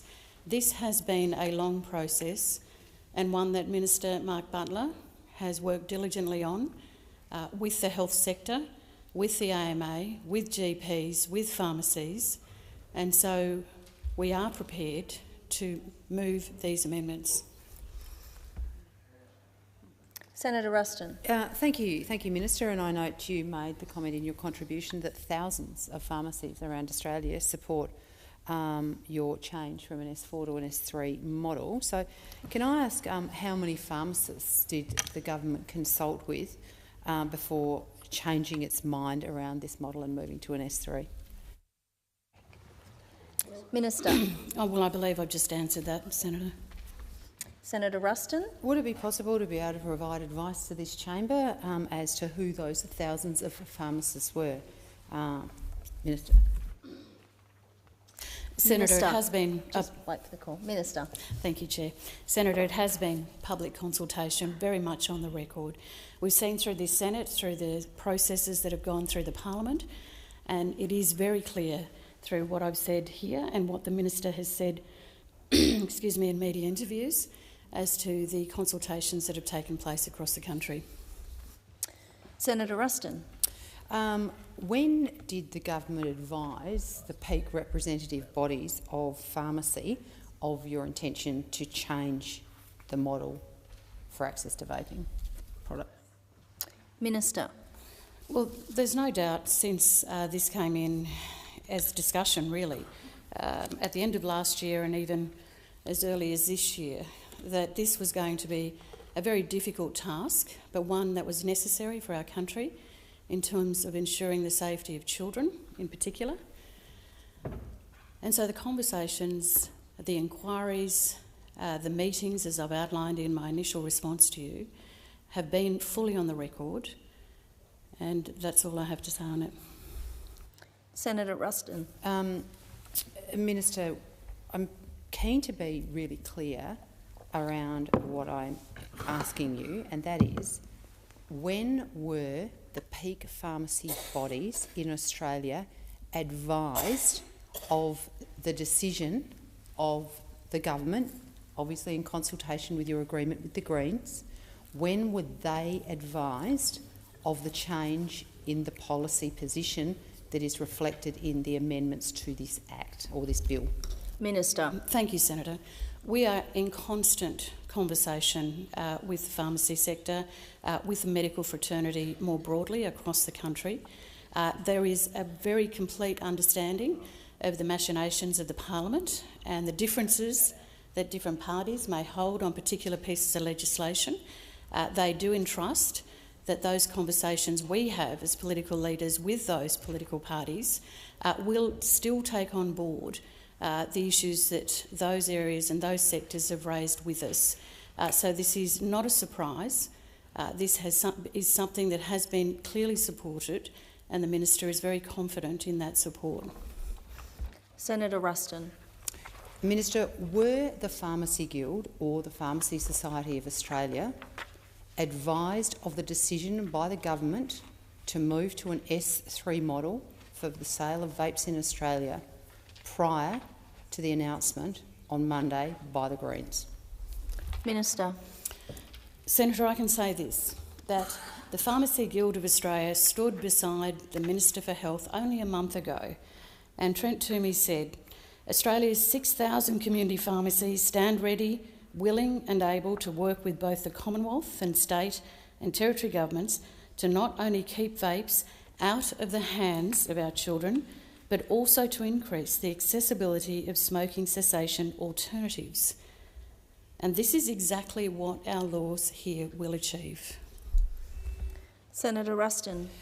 So just to be very clear here, Minister, are you telling this Parliament, this chamber, that the Pharmacy Guild of Australia supports the decision of the government to move to an S3 model for the distribution or for the sale of vapes in Australia?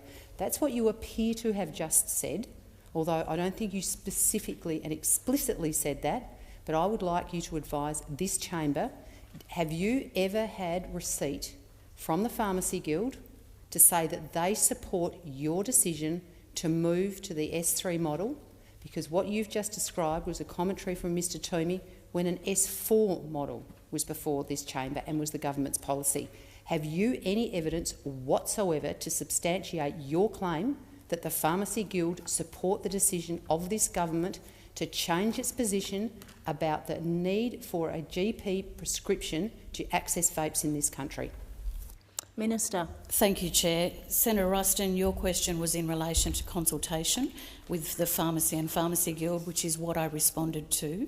In terms of your specific question about whether there is support now, I can certainly take that question on notice as to whether the Minister has something in writing, and I'm more than happy to get back to you on that. Senator Ruston. Thank you very much, Chair. Look, just for the sake of being absolutely clear about what I'm talking about here, I am talking about a decision that was communicated to the Australian public on Monday, that a deal had been reached between the government and the Australian Greens to move the model by which Australians can access vapes from requiring a prescription from a GP or a nurse practitioner to no longer requiring that. And the requirement now, according to the government's amendments to this legislation, is that pharmacies around Australia will be asked to supply vapes to Australians without a script, and they will also be required to be the disposal point for vapes once they've been used. Now, this is a significant change in what had been out as public consultation. The exposure draft of the bill, for the entire time that it was out for community consultation, was predicated on a prescription model, and that prescription model is something that's been in place in Australia for a very, very long time. And so what we've seen is a significant change. And I just want to make it very, very clear, Minister, you are conflating two issues that are not the same. I am asking you about the change of position by the government that was announced to the Australian public on Monday. I'm not talking about consultation that happened prior to that. I'm not talking about what the Guild may have referred or commented about the previous position of the government. I am very keen to understand what has transpired prior to the decision of the government to agree with the Greens to change the model of prescription and dispensing and disposal of vapes in Australia that was announced on Monday. And I think it's pretty clear, if you read the media over the last 2 days, that the Pharmacy Guild and the Pharmacy Society of Australia do not want to sell vapes. They do not want to be the disposal units for used vapes. They've made it very, very clear. And I think that, whilst I understand you're not the Minister and you can only report what you have been advised from the senior minister in this place, I think it is very disingenuous for the government to suggest that the pharmacies across Australia are supportive of the decision by the government to do a deal with the Greens to change the way vapes are available in Australia. But what is worse, what is absolutely worse than this, is, despite your preparedness to admit to it, the Pharmacy Guild, the Pharmacy Society and the 6,000 small businesses that make up our frontline community pharmacists around this country did not know anything about the deal that you had done with the Greens until they saw the release of the Greens on Monday afternoon. Monday afternoon, the Greens made a release to say that they had done a deal, and that was when Australia found out that you were going to change the mechanism through which we were going to vapes were going to be made available in Australia. And subsequent to that, pharmacy have come out and said they don't want to sell it. They say it's completely unworkable, and there are a whole heap of concerns that are now coming out because there has been no consultation with the pharmacy sector. So once again, we have got a government making a policy change that affects 6,000 small businesses around the country, and they haven't even bothered to speak to them. They have not bothered to speak to them. They have not bothered to hear their concerns. They have not even bothered to actually think through the logistical implications of doing this. So, Minister, what is the maximum quantity of a vaping product that a pharmacist can supply to a patient in a single transaction? Minister. Thank you, Chair. I think the only one who's being disingenuous here, Senator, is the Liberals. I mean, where have you been in the last 6 months in any of these consultations? Just when we are so close to getting this piece of legislation across, which you know, and every single senator on that side who is going to oppose this knows how important this is to our country, especially in the health of our children. You also know in the answers that I provided here that we have had continuous discussions with the Pharmacy Guild, with pharmacies, with GPs, with the medical fraternity. We know that across every state and territory jurisdiction there is support behind this. Every Chief Health Officer, every public health group, including the AMA, the Royal College of GPs, the Cancer Council and many others, Senator. So please, let's have a really good look at who's being disingenuous here. Yeah, Senator Ruston. Does the Pharmacy Guild support this amendment? Minister. Please repeat the question, Senator. Senator Ruston. Are you refusing to answer my question? She's not refusing. No, but order. The Minister is not refusing. She politely asked you to repeat the question because I saw in the corner of my eye the Minister was seeking... My sincere apologies. Okay. Thank you. Back to square one. We'll play fair. Senator Ruston. I'm happy to play fair. You know that, Senator Still. Yes. Fair play, just like you. I said, does the Pharmacy Guild support your amendment that you've just moved? Minister. I am certainly advised that thousands of pharmacies support our amendment. Senator Ruston.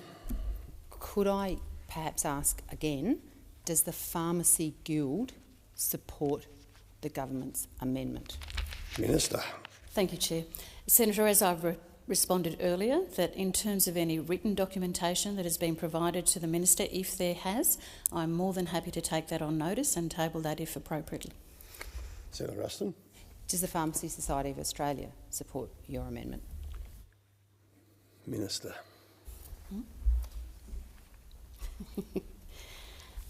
Thank you, Senator. We're certainly working very closely with them, is my advice. Senator Ruston.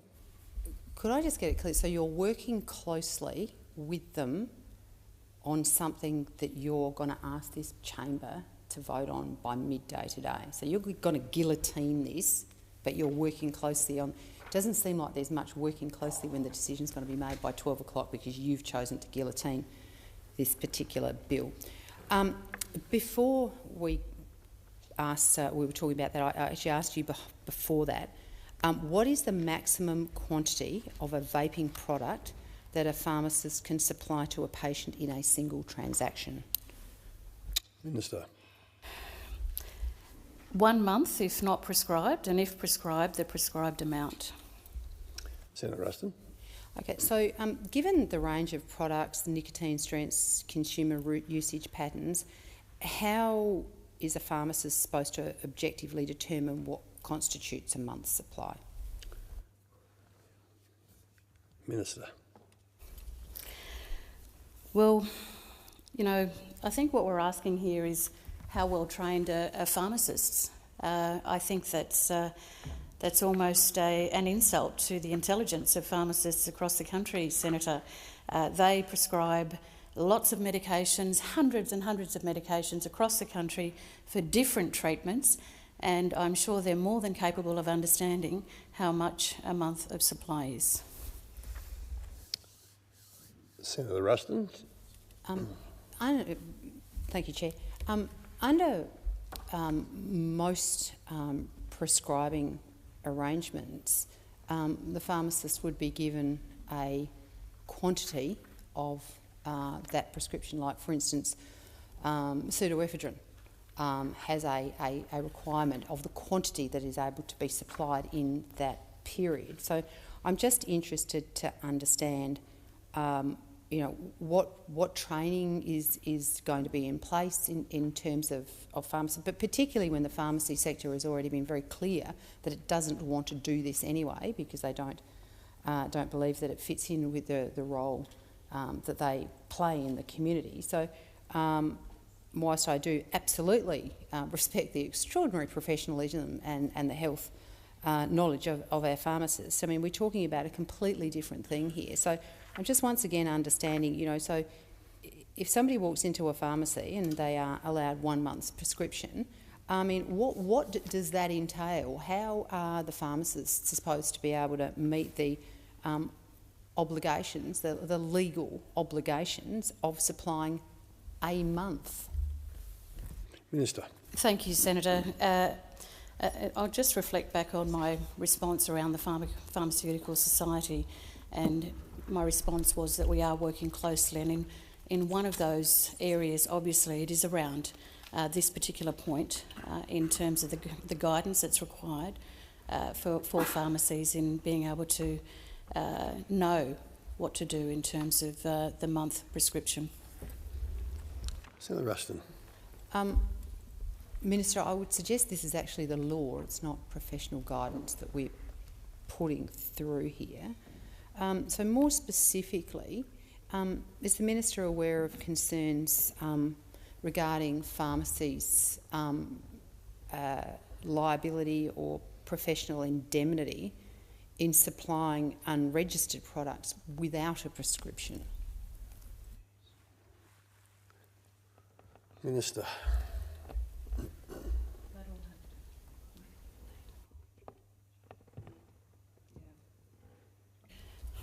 Senator, I think you would know that they would all have that in terms of indemnity insurance, and being aware whether it's around vaping, whether it's around any of the other products that they provide to customers. I'm just trying to work out where you're trying to go with this line of questioning when we know that it is a general practice of pharmacists to be across all of these concerns. Senator Ruston. Well, I mean, my specific question was, were you aware of the concerns?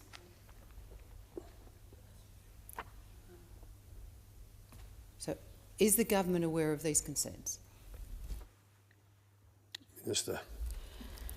Well, I'm advised that there's always issues raised, and this is one that's not new to the government.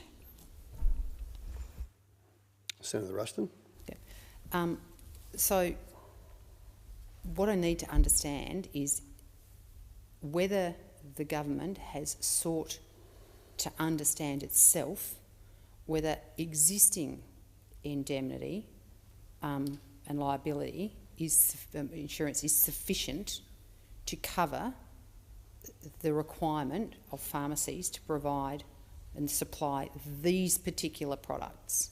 I mean, has the government been through the process of understanding whether there is any liability that's attached to an insufficiency of professional indemnity to cover the supply of vape products, given the nature of vape products, and whether the government, has the government sought to satisfy itself that there is no problem?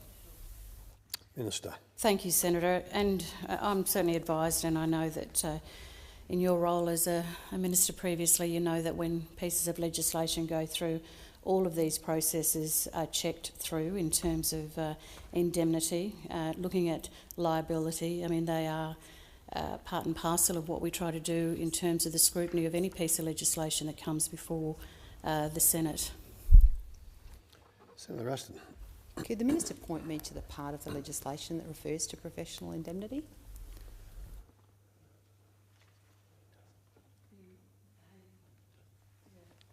Minister. Senator, it certainly isn't in this piece of legislation. I'm talking about the processes that we go through. You asked, has the government looked into it? And my response was in relation to our processes and putting forward a piece of legislation. Senator Ruston. Okay, so I look forward to, if there was any possibility you might take on notice of providing me with further advice about what processes you went through in order to satisfy yourself that you weren't requiring pharmacy to do something that their indemnity didn't cover. So what point of sale requirements will pharmacies be required to adhere to in order to legally supply e-cigarette products under state and territory law? And while you're at it, if you could let us know who the additional, if there are additional compliance costs, who will be paying for them? Minister. Well, If a customer comes in, they go to the counter, Senator. I mean, Schedule 3 via the counter. I'm just trying to understand what your questioning is here when we're talking about pharmacies having the ability to be able to do this. I'm not sure if I've misunderstood your question, but please correct me if I haven't. Senator Ruston. I'm sort of keen to understand what the requirements of the actual physical requirements of the pharmacy in terms of point of sale.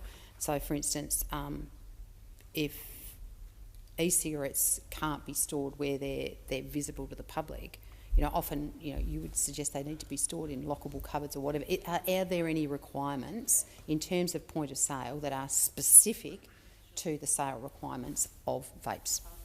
Thank you, Minister. Thank you, Senator, for clarifying.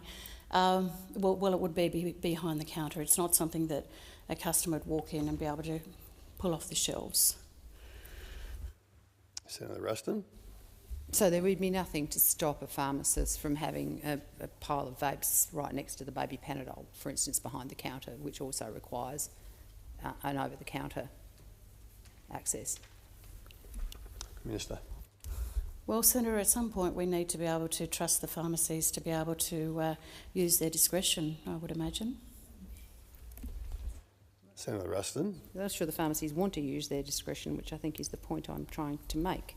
Under which states is it mandatory requirements for pharmacists to record a Schedule 3 pharmacist medicine, which includes personal details of the person purchasing it?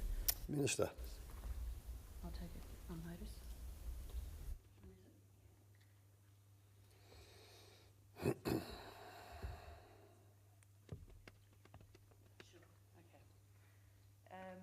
Thank you, Senator, for the question. I will take that on notice. I am advised, just with the discrepancy between the states and territories, it will be different, so happy to take that question on notice. Senator Ruston. And you may not be able to answer this because it actually came from the press release of the Greens, but it was really clear in the Greens press release that the agreement that had been reached between the Greens and the government was that when somebody purchased vaping products under this particular mechanism through a pharmacy, that their details, including their names, would not be recorded.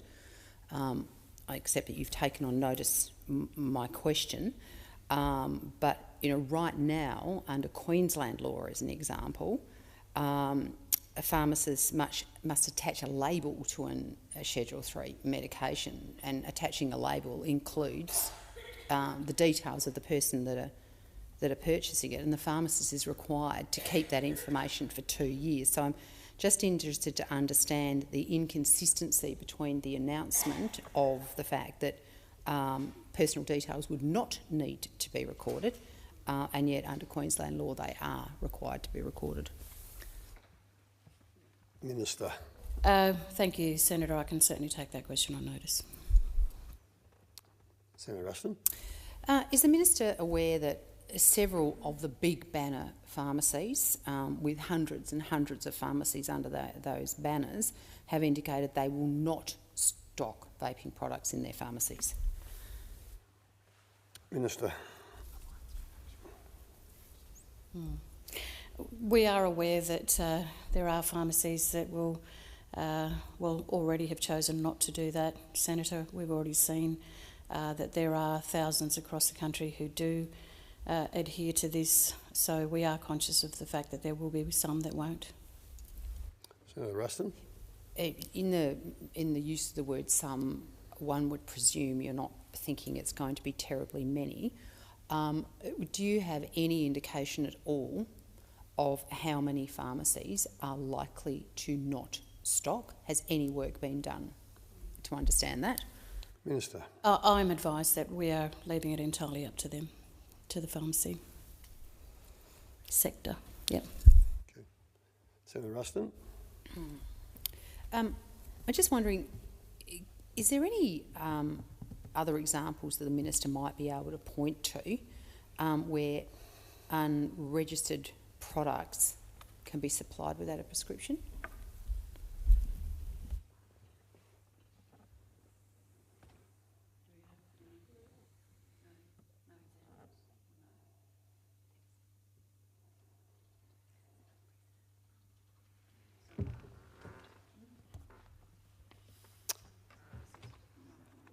Minister.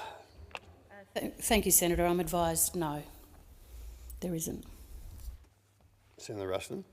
So just to be clear, so you are advising me that there are no other examples of unregistered products that can be supplied without a prescription, or you're not aware of any?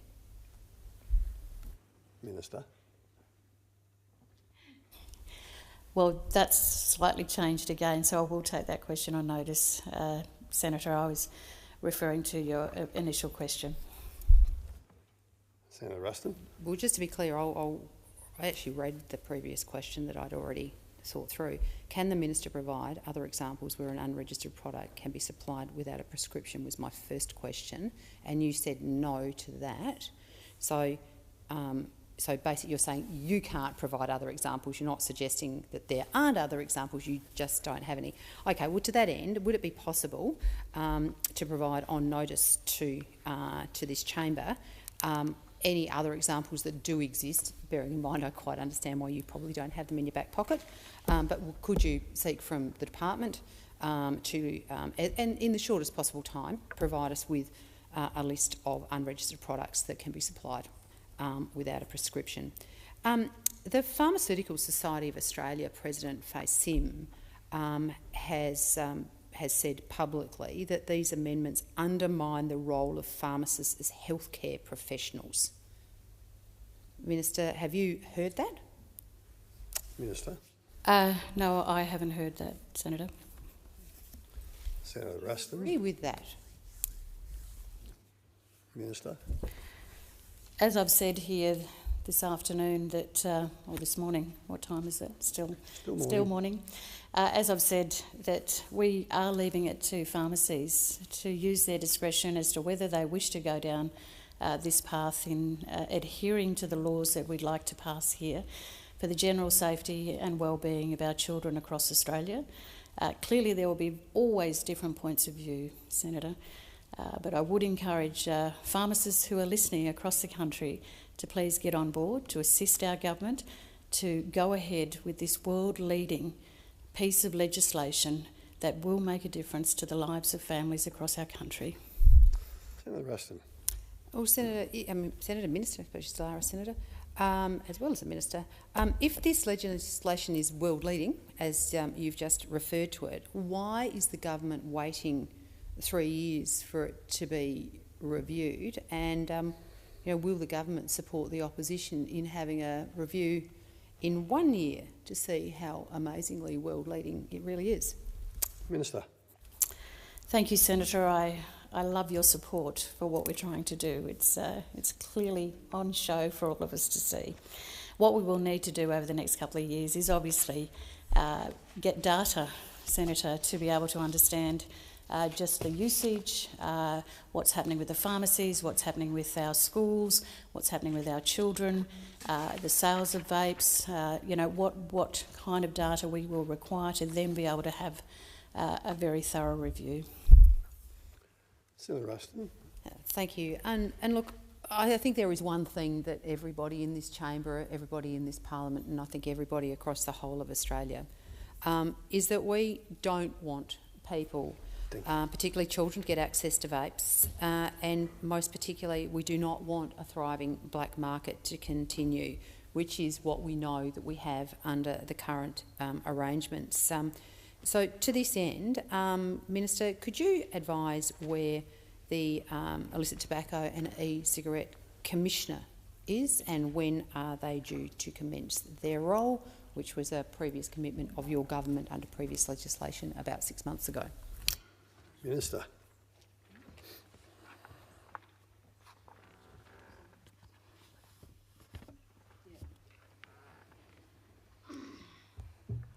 Thank you, Senator, for your interest. I am advised that the Commissioner will be announced shortly. Senator Ruston. I very much look forward to that. If pharmacists refuse to stock these vapes, has the government assessed what kind of impact that is likely to have in terms of pushing Australians towards an illicit black market? Minister.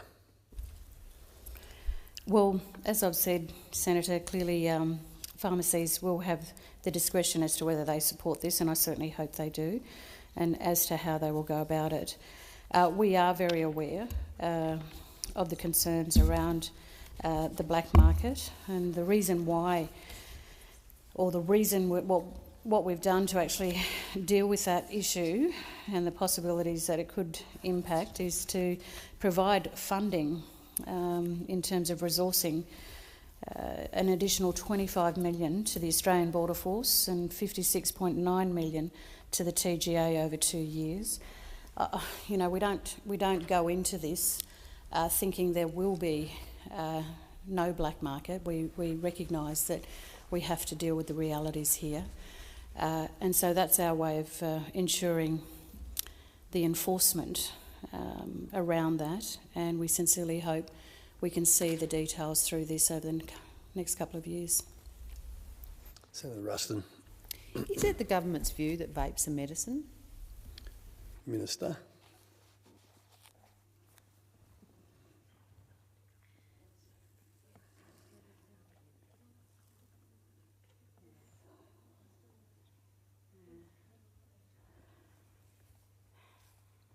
This is one of your gotcha moments, isn't it, Senator? I mean, you know, they were initially sold as therapeutic goods, and we know that, and there's still evidence emerging as to what's going on in the longer run. Excuse me, in the longer term. So that's my response to that, Senator. Senator Ruston. Okay. Just interested that you would be asking a pharmacist not to sell medicine, so that's why I was asking. So, also to sell something that wasn't a medicine, so that was why I asked whether you believed that vapes were medicinal. So, can I just circle back in relation to just the... Oh, sorry, if you'd like to make a comment to that. Yeah. So, sorry, Senator. Sorry, Minister. I missed that last question. I was just getting some advice. Obviously, under the framework that you had previously set up, is my understanding that around the therapeutic goods side of vaping, but we do know that evidence is still emerging into the long term with it. What was you asked another question now? Oh, did you? Okay, all right, wait till you come back. Senator Ruston. Just circling back, I'm just really interested to understand how much thought has been put into the logistics of actually applying this policy in practical terms in a pharmacy. And my understanding that e-cigarette products must not be visible to the public from anywhere inside or outside a retail shop. You can temporarily open a storage unit if a customer asks for a specified e-cigarette. Just interested, like, what are the provisions, what are the discussions with pharmacy around making sure that they have these particular storage units? I mean, I understand that we're going to stay with the prescription-only model until October, but then as of October, who will be required to pay for these, and what consideration or consultation has been undertaken with pharmacies to just physically how are they supposed to be locating these, and also could I just seek some confirmation? Previously you said that it would be up to the discretion of the pharmacist about how they stocked and displayed vapes in their store, and yet it seems quite clear from this that pharmacies have a requirement, or anyone has a requirement, for them not to be visible to the public. Minister. Thank you, Chair. I just want to be clear though, Senator, when I talked about the discretion of the pharmacist, you gave an example of vapes being next to the baby Panadol. So I was using the word discretion in terms of, you know, examples like that. I think a pharmacist would know where they should put the vapes, maybe not next to the baby Panadol. So I want to be clear on that point, if I can, given the example you had provided in that question. Look, the pharmacist will have access to clinical guidance and resources which offer alternate smoking cessation methods to patients. The goods will only be available behind the pharmacy counter. and individuals will be required to provide ID to the pharmacist. Limitations will be placed on the concentration of nicotine available, and the model will not be available to under 18s who can only access these goods with a prescription from a doctor. I think they're really quite straightforward guidelines, but as I said in one of my earlier answers, we are continuing to work closely with the Pharmaceutical Society in terms of the rolling out of all this. So I bring you back to that, Senator. Senator. I'm interested why the government would be working with the Pharmaceutical Society around legal requirements of a pharmacy. The Guild is the representative body of the people who own pharmacies. The people who own pharmacies are the ones that are going to have to put these provisions in terms of point of sale. So I'm just interested as to why the government would be consulting with the Pharmacy Society of Australia on something which is clearly the jurisdiction of the Pharmacy Guild. Minister. Well, please don't misinterpret the fact that I've said we're working with the Pharmaceutical Society closely as though we're not working with anyone else closely either. I mean, I've said at the outset that we've engaged in conversations right from the get-go in terms of wanting to see this legislation come to fruition, and that means working with the Pharmacy Guild. It means working with the pharmacies across Australia, the pharmacy sector, the AMA, the medical sector. So these are ongoing conversations, Senator, and I just, for clarity to the Senate, I want to make that very clear that the Minister does continue to work with all of those areas in the medical fraternity. Senator Rushton. Okay, so just circling back on the legal requirements. So in the case of Victoria, we've got an example of Queensland about having to record names and stick people's names on products for Schedule 3 medicines.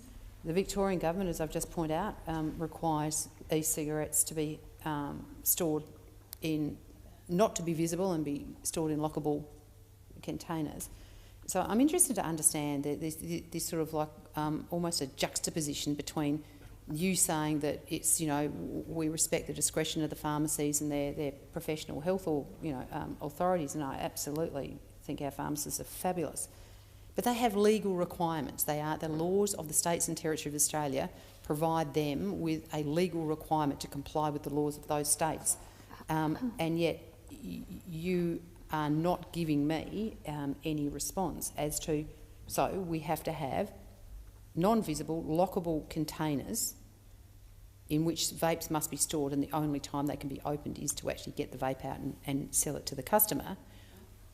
Who is going to be the one responsible for these particular storage units? Who is going to pay for them? And what discussions have been had with the pharmacy owners, not pharmacists, the pharmacy owners, about actually doing this? I mean, it's just but one of the practical implications that exist around dropping a policy like this on the sector at the very last minute. And I would reiterate, we're talking about 6,000 largely small businesses around Australia who are the front line of primary care in this country. And you and I both know we come from rural region or remote Australia. They're often the only health professional in town. Who's been working with these people to understand what the consequences of this is and who is going to pay? Minister. Thank you, Senator. There's quite a lot in your statement there. First, if I may just remind the Senate that this is a collaborative arrangement. I've said earlier that every Chief Health Officer has supported this across the country. We are supported by the jurisdictions of each jurisdictions, and of course it will be also up to each jurisdiction to work with the pharmacies in those areas. Clearly, the 6,000 pharmacies that we know that are across the country, we will need the support and assistance of the Department of Health right across each and every state and territory jurisdiction. So there is a body of work that obviously has to go through in terms of that kind of coordination. Coming to your last bit there, Senator, in terms of direct contact with each of the pharmacies, well, of course, I'm acutely aware of our regional pharmacies. I know I've had to work very closely with the ones in the Northern Territory, with many of the pieces of legislation and different policies that we've taken through, which thankfully have been very embraced in terms of in terms of many of the things that we're doing in the pharmaceutical sector. So I would just remind the Senate that this is not something that's just happened overnight. It's not something that just happened in the last month. Our government have said from the moment that we came into office that tackling vaping in this country was going to be critical. And we continue to work with the states and territories and the pharmacies across the country to ensure that this legislation does work and is effective. Senator Ruston. Senator Billick. What is the measure of that success?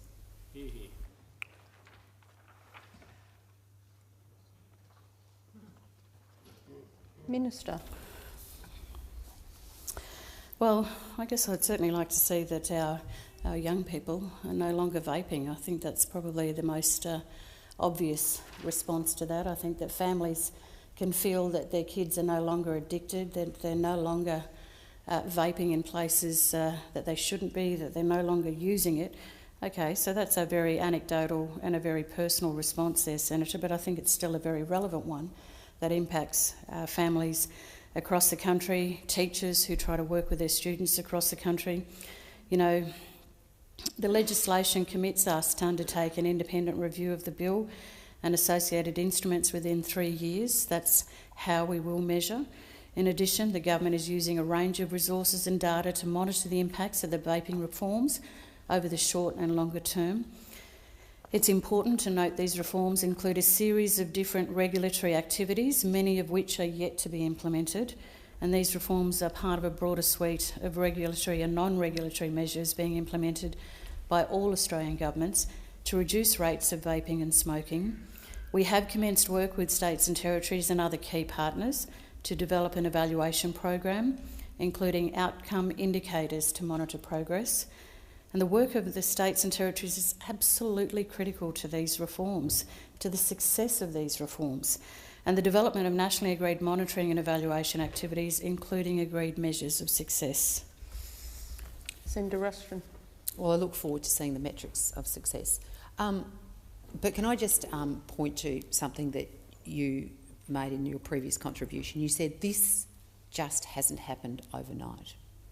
Well, what has happened overnight has been a change in position in relation to the mechanism for supply of vapes in Australia. And that has happened in the last few days. Australians were unaware until Monday that vapes would be available in pharmacy without a prescription if this legislation gets through this place. So I would say that this has happened overnight.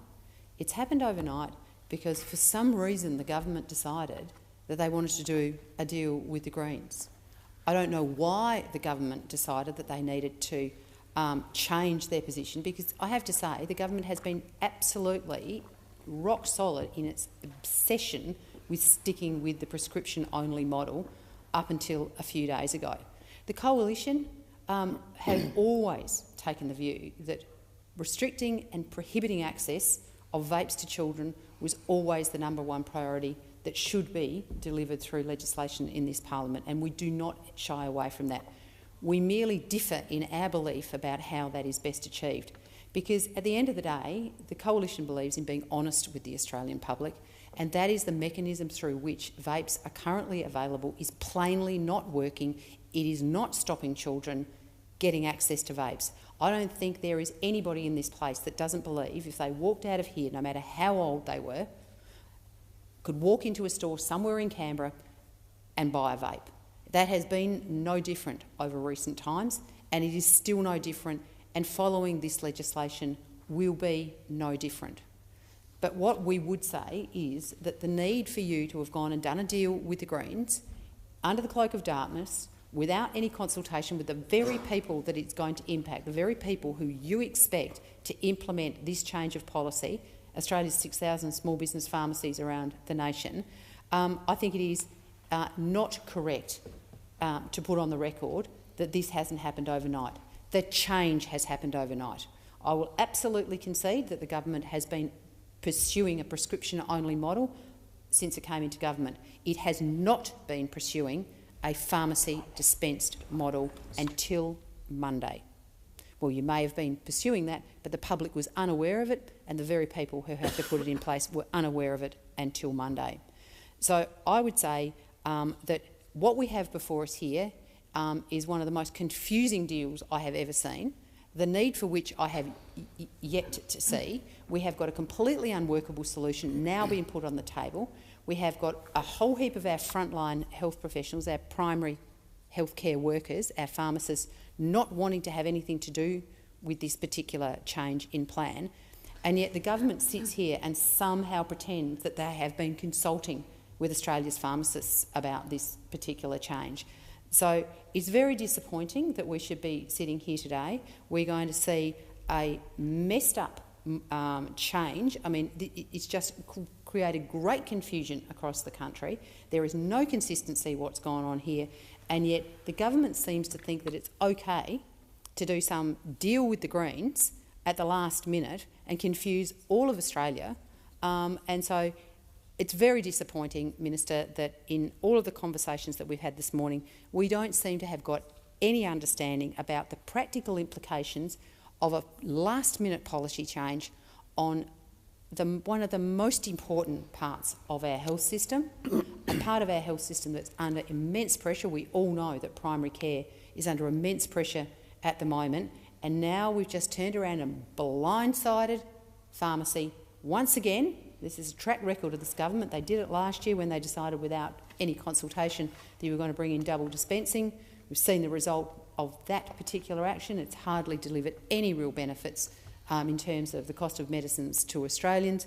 And here we are, once again, having a debate about something that has been a knee-jerk policy decision of the government under the cloak of darkness without any consultation with the sector that is now required to implement it, and no consideration of the costs. We have heard nothing in response to any of our questions about what the government's intentions are in terms of the additional cost burden on our pharmacies of implementing this policy. And so it is very, very disappointing to be standing here, and we certainly will not be supporting your amendment that you've put forward. Senator Steele-John. Much, Chair. There's a question that I have to put to the Minister.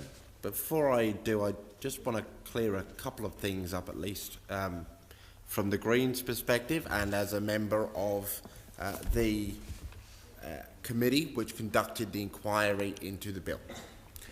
The Greens were very supportive of the bill going to inquiry so that the community had the opportunity to give feedback on the bill.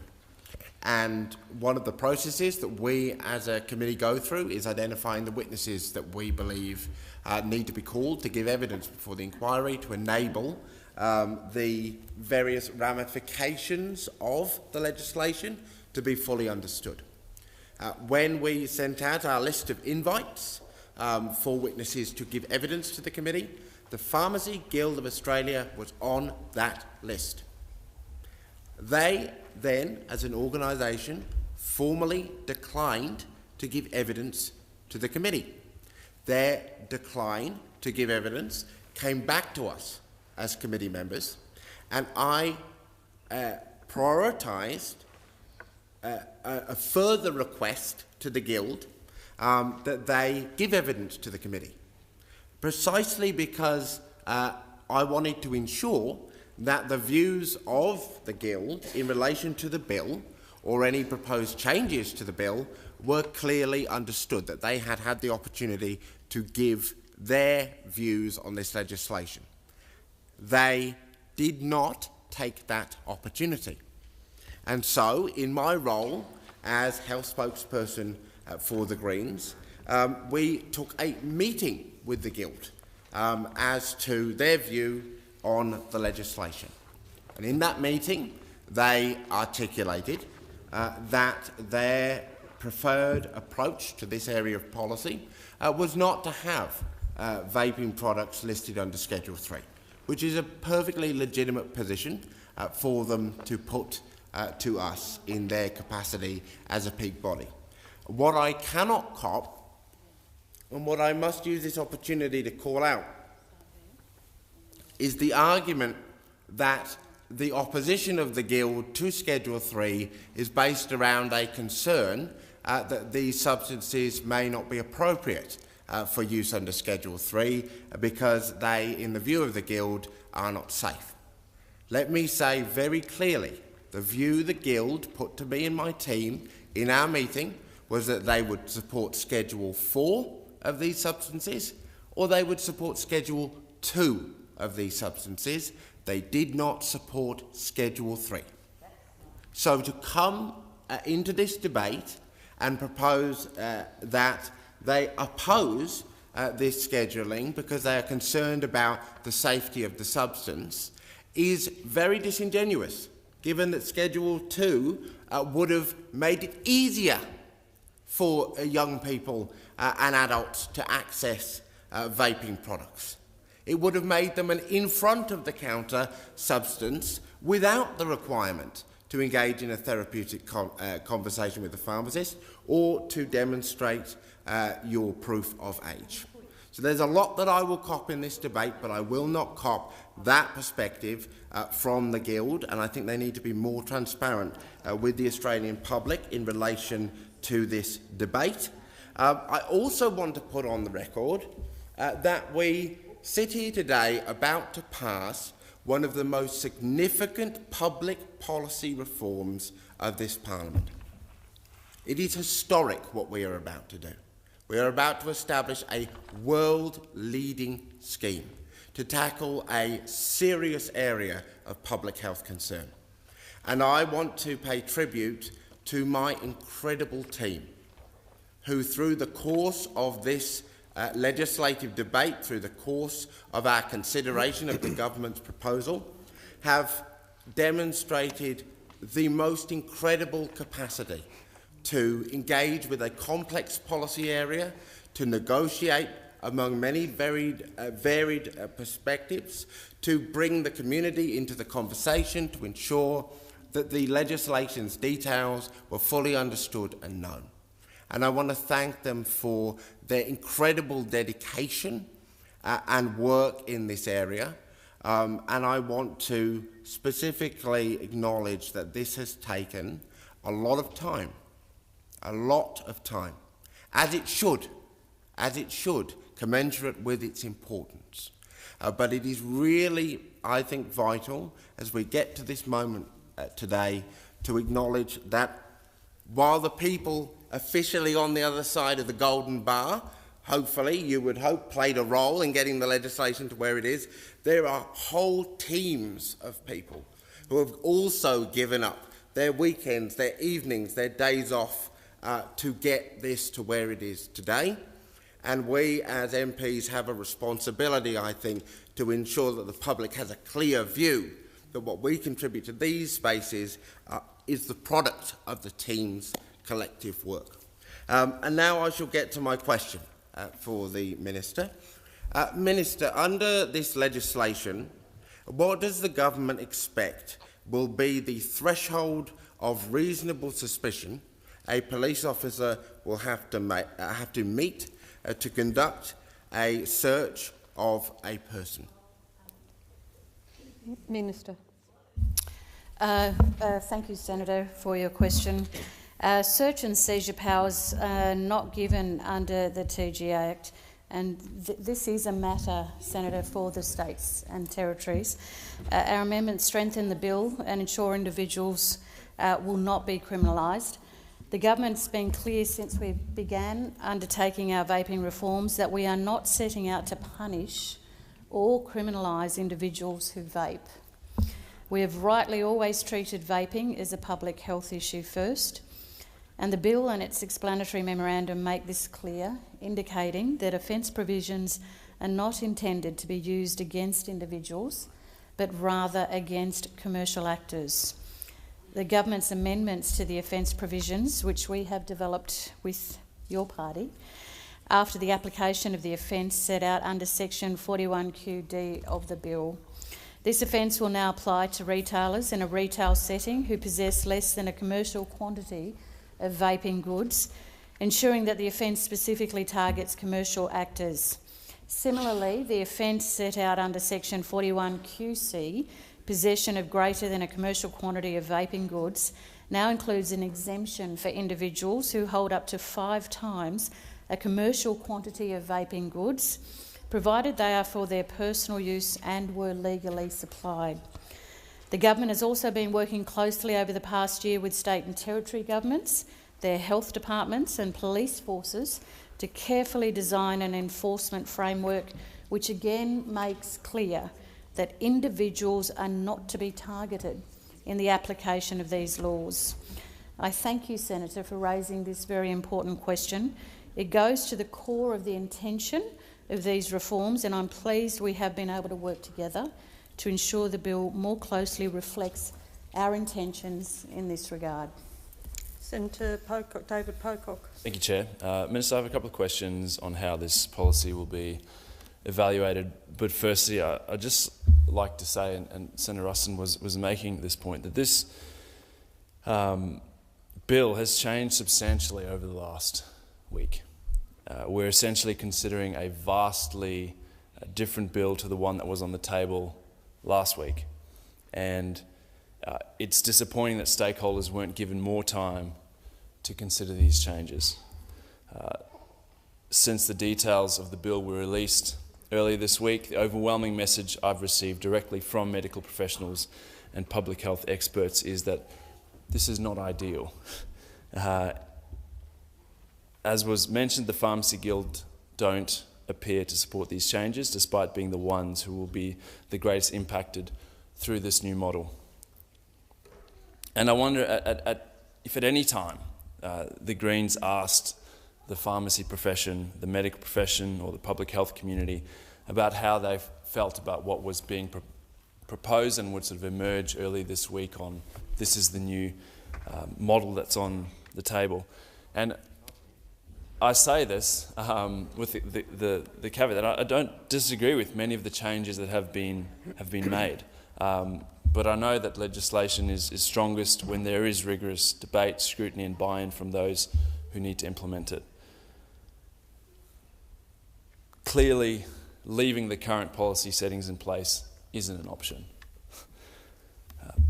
The current system, which was put in place by the former government, has undermined our public health. It's been a public health disaster. It's led to an explosion of underage vape use, an explosion of illegal sales, and has created a new generation of nicotine addicts in Australia. The only alternative we are offered with today is either to do nothing and continue with the current model, which is not working, or wait for the coalition to develop a policy on retail sale. And let's be clear, a retail model will develop a new generation of full-time vapers, leading to full-time smokers. I think it's an appalling way forward. We know that tobacco use causes lung cancer, which is the leading cause of cancer death in this country still, despite all the work that has gone into reducing smoking. At the same time, tobacco increases the risk of stomach cancer, throat cancer, liver cancer, pancreatic cancer, cervical cancer, colon cancer and bladder cancer. It also causes heart disease, stroke, cardiovascular disease, type 2 diabetes. It suppresses your immune system. It can contribute to hearing loss. There's excellent research that shows that vape use puts young people on a path to tobacco use. You can't separate the two. And I don't think that any parent wants vaping or tobacco for their child. It took the world a long time to grapple with tobacco. It took decades, and we saw lots of delay tactics, and many lives were lost. Most of us will know someone who smoked and ultimately faced the health consequences of that. So while vaping leads to tobacco use, we also don't know the long-term impacts of vaping. We only know that the chemicals within them are harmful. And so with this in mind and with the options on the table, I will be supporting the amendment and the bill. It is critical that we do not create a new generation of nicotine addicts.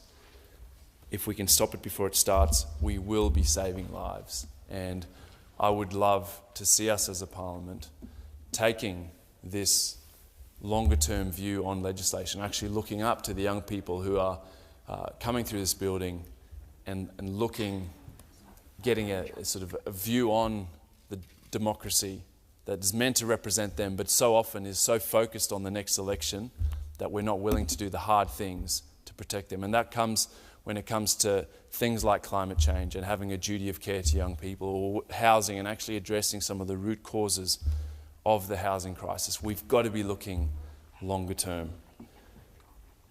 And so, Minister, back to my initial point, I would like to know how the government will be evaluating the success of this model. What is laid out? What are the timeframes for review?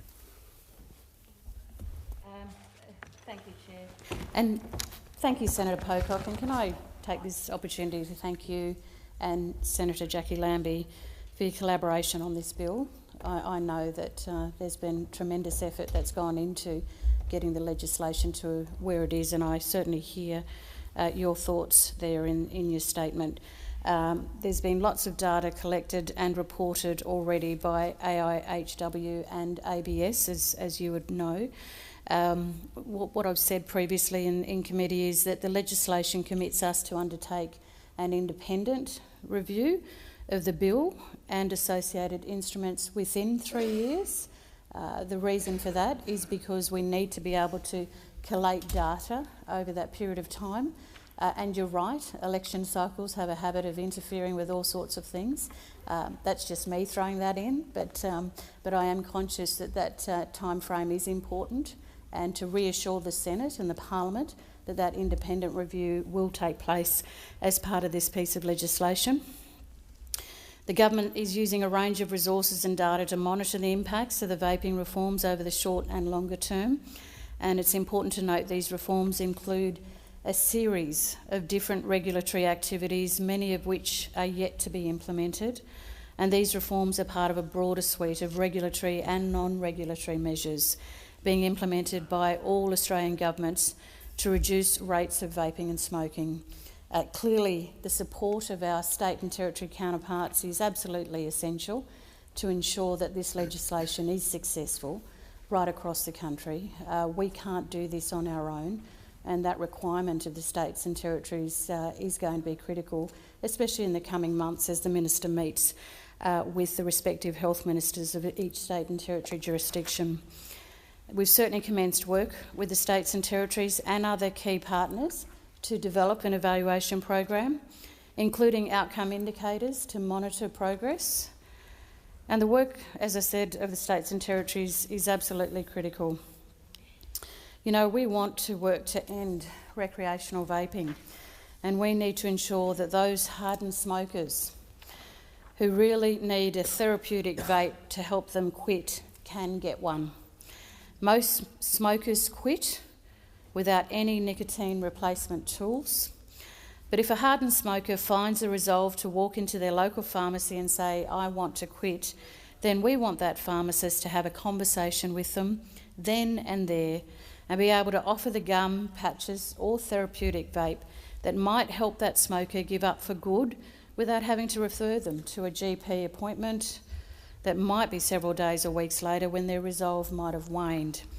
Pharmacies will only stock therapeutic vapes without the candy flavours or brightly coloured packaging or sky-high nicotine concentrations. We think that October 1 is an appropriate date for this improved access to take effect. Senators, it allows time for the rigorous systems of protections and oversights to be established, while also ensuring that access is improved before March next year, when the price of tobacco products will rise and a whole range of new smoking protections will see new graphic warnings and changes to the look of cigarettes and tobacco products and packs to make them more dissuasive and less appealing. Additionally, we think this measure will have a particularly positive impact for consumers in rural and remote areas who find accessing general practice a barrier to seeking clinical care. And Senators, I just say to all Australians and those involved in this piece of legislation, thank you for the work that you've done to enable us to be able to put this before the House, before the Senate. It is, as many senators have said, world-leading legislation, and I certainly thank all senators for their involvement on it. Honourable Senators, the time for consideration of the bill has expired.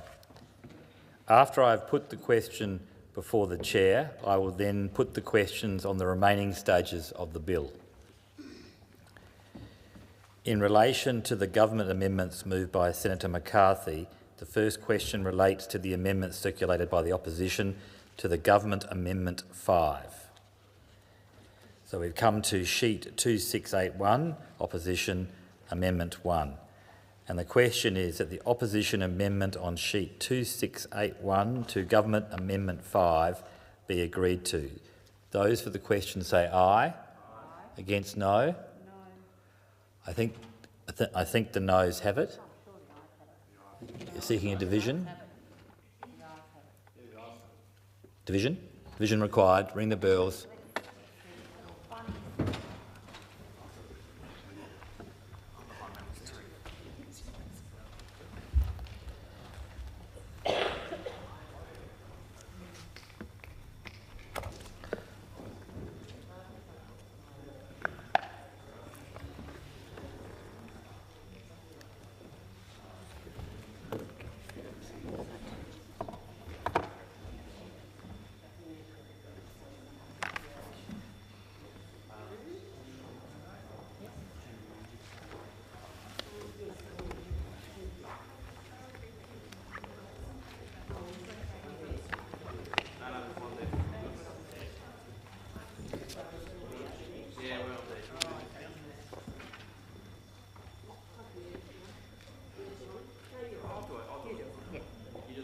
Catch my breath.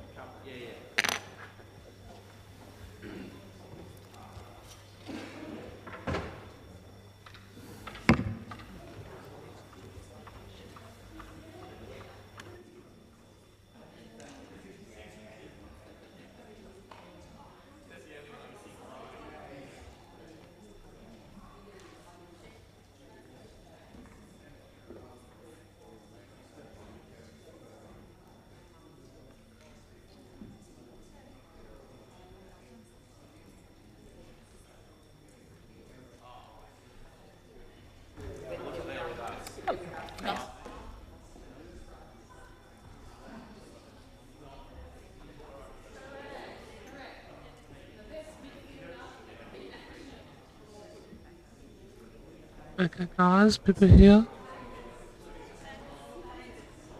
I'm not entirely sure, and I stand to be corrected, whether this is the actual vote on the bill. I believe that this is to accept an amendment on the bill to start off with. It's clearly the numbers on the left-hand side are in the majority.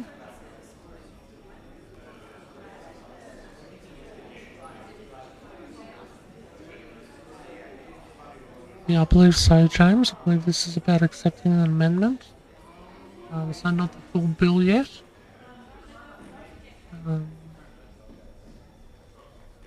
We heard Anne Ruston and Malcolm Roberts suggested amendments be voted down earlier today. I'm not real clear exactly what the amendment is for this one, bear with me.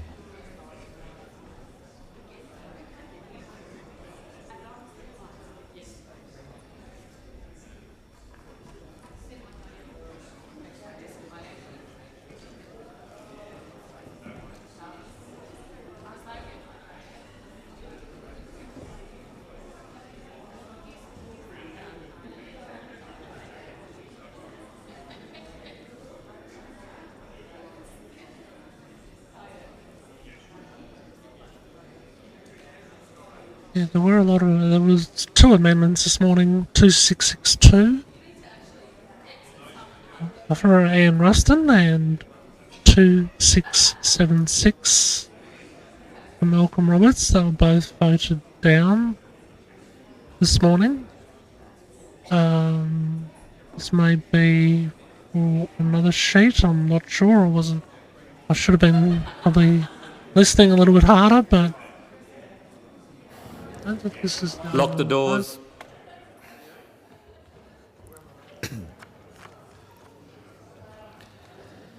The question before the chair is that the opposition amendment on sheet 2681 to Government Amendment 5 be agreed to. Those for the question pass to the right of the chair, noes to the left. I appoint Senator O'Sullivan as teller for the ayes and Senator Ciccone as teller for the noes. Deputy President? Yes. Okay. Amendment 2681 is to amend Section 5, Subclause 4.2 and admit 1st of July 2027 and substitute for 2025. So what they're voting on now, guys, is a shorter review period. So if the ayes have it, the bill will be reviewed on the 1st of July 2025. Otherwise, it will remain as it is on the bill, not to be reviewed till 1st of July 2027. That isn't the be-all and end-all, guys. So what they're voting for now is that they're going to agree, hopefully, to review this sooner rather than later in the year 2025.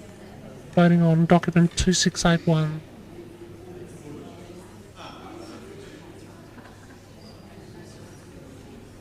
It looks pretty even.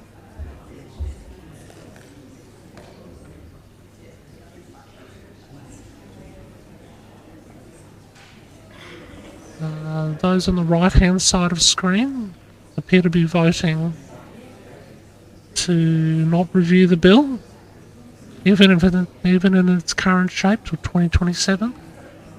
Those on the left of screen appear to be sitting in favour of reviewing the bill in the 1st of July 2025.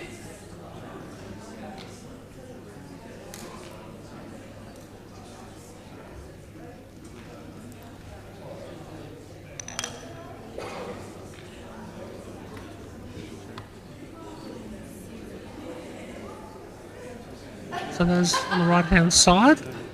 Honourable Senators, there being 27 ayes and 32 noes, it's passed in the negative. The next questions relate to the amendments moved by Senator McCarthy on sheet ZC 286. So the first question is that the amendments 1 to 10 and 12 to 27 on sheet ZC 286 moved by Senator McCarthy be agreed to. Those for the question say aye. Aye. Against no. No. I think the ayes have it. Division required. Ring the bells. 1 minute. Why don't you like pharmacists? King, Murray, Schneider, pharmacy, Hastily.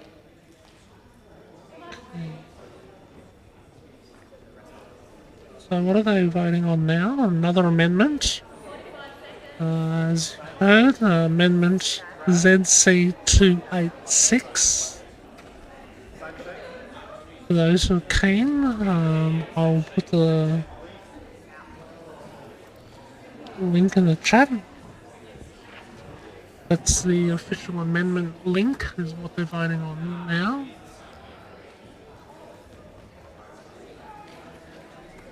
If you'd like to play along with all the amendments, I'll put that link also in the chat in just a second.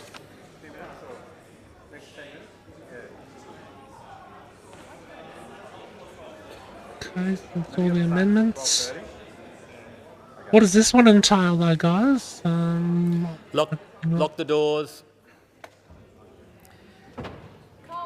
The question is that the amendments 1 to 10 and 12 to 27 on sheet ZC 286 moved by Senator McCarthy be agreed to.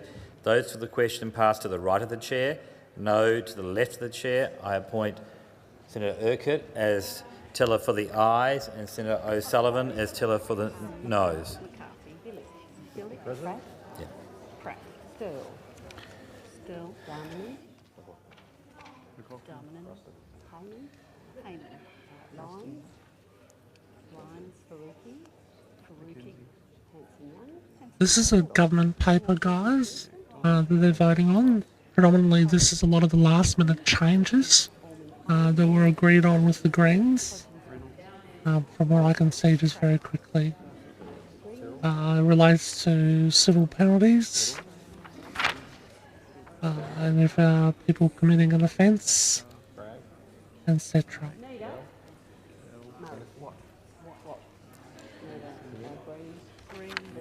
Very, very untidy, guys. Very, very untidy.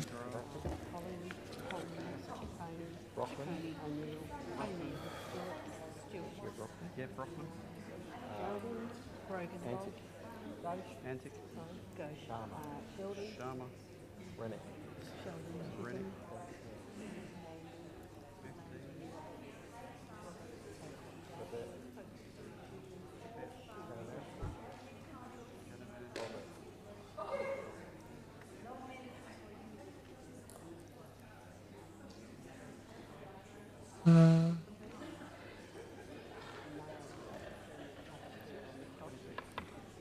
So voting on the changes seem to be on the left-hand side of the screen this time. Honourable Senators, there being 33 ayes and 26 noes, it's resolved in the affirmative. We now come to Amendment 11. I will put the question. The question now is that Section 42DZ in Item 27 of Schedule 1 stand as printed. Those for the question say aye. Against, no. I think the noes have it.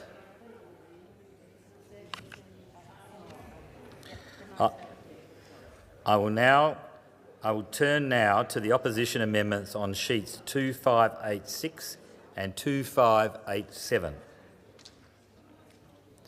The question is that the opposition amendments on sheets 2586 and 2587 be agreed to. Those for the question say aye. Aye. Against, no.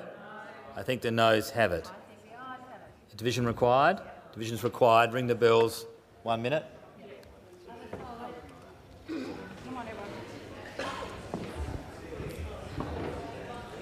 Alright, another interesting division here, guys. This is for an amendment that Ian Ruston put through, sheet number 2586 and 2587. Sheet 2586 refers to burden of proof.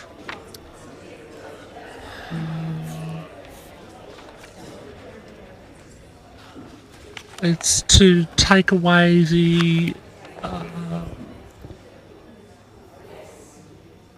burden of an individual or evidence or evidential burden in relation to the matters in subsection 9. I'm not really sure exactly what that is referring to because I have to have a closer look Lock into the it. doors. It also refers The to question is periodic that the reporting opposition from the Minister. amendments on sheets 2586 and 2587 be agreed to. Those for the question pass to the right of the chair. Noes to the left of the chair. I appoint Senator O'Sullivan as teller for the ayes and Senator Urquhart as teller for the noes. 2587 seems to refer more to the reporting of the Minister.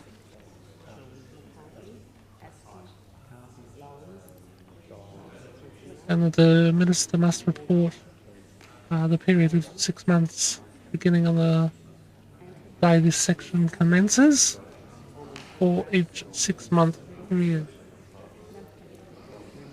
This puts a little bit of weight on Mark Butler, I believe, the report. The progress of the overall bill is going, I'm guessing. Stand corrected on any of this. I'm just doing my best to read and interpret on the hop.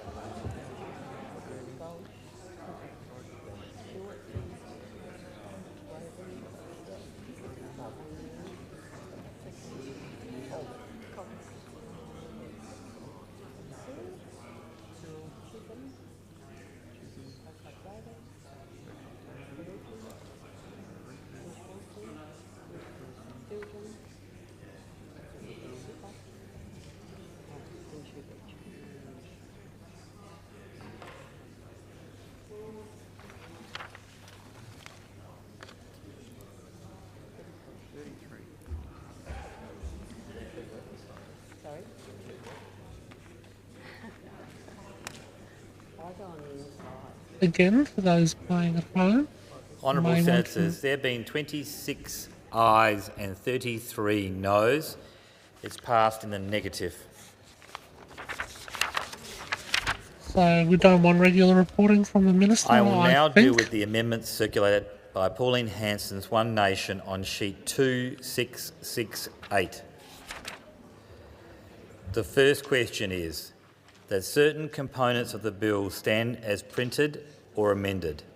The components to stand as printed are, in item 11 of Schedule 1, subsections 41Q2, 41QA2, 41QB2, 41QC3, 6 and 9, 41QD3 and 41RD3 and Division 2 of Part A 4A2 and in item 27 of Schedule 1, subsections 42DZD2, 42DZG2 and 4 and 42DZL3.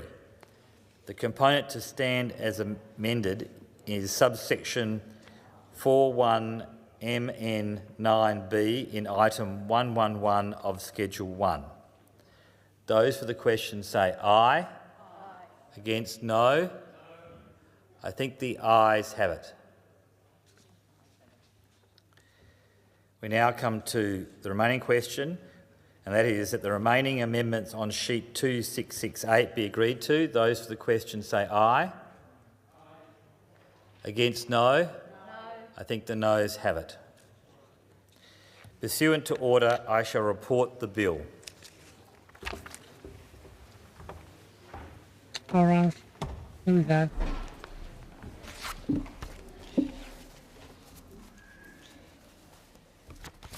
Honourable Senators, the committee has considered the Therapeutic Goods and Other Legislation Amendment, Vaping Reforms Bill 2024 and agreed to it with amendments.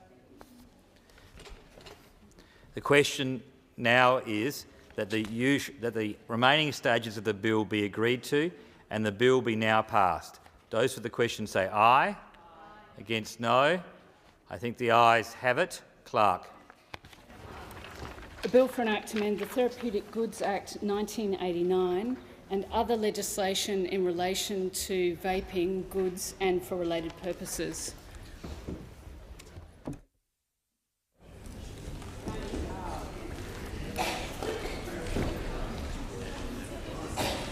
I shall now proceed to Senators' statements. With the concurrence of the Senate, the clerks will set the clock in accordance with the informal arrangements for speaking times agreed by the whips.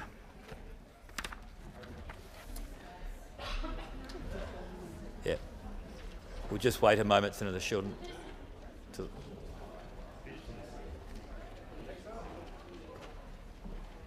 Senator Sheldon. Good, thank you, Deputy President. And a mighty job you've done today. Thank you. Earlier this month, the Australian Congress of Unions endorsed a campaign to scrap junior wages. Now, junior rates apply in 55 awards and also apply to certain apprentices. For example, Okie dokie, that's it, guys. That's it, but it's not it. It's not over, guys. It is not over. It's not over until we let it be over. As vapors, as those who have experienced this amazing technology, whether we've experienced it for the first time yesterday, last week, last year, 10 years ago, or further on, it really doesn't matter. We have benefited. We know we have.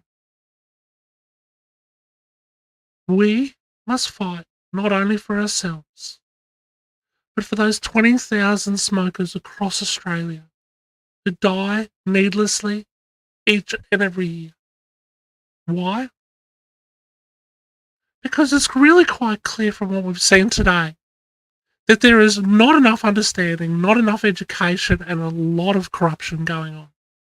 I'll put it down straight up. It's not on. The propaganda, the misinformation campaign behind this has been nothing short of atrocious and awful. The handling of this whole debacle is amateur at the very least. When I came into vaping for the first time, I didn't expect that I'd have to fight for it. Nor did you. We didn't expect that we'd have to fight for our right to finally find a pathway of smoking and remain smoke-free. But we are on that path. But with that comes some responsibility. We know that. That's why we're here.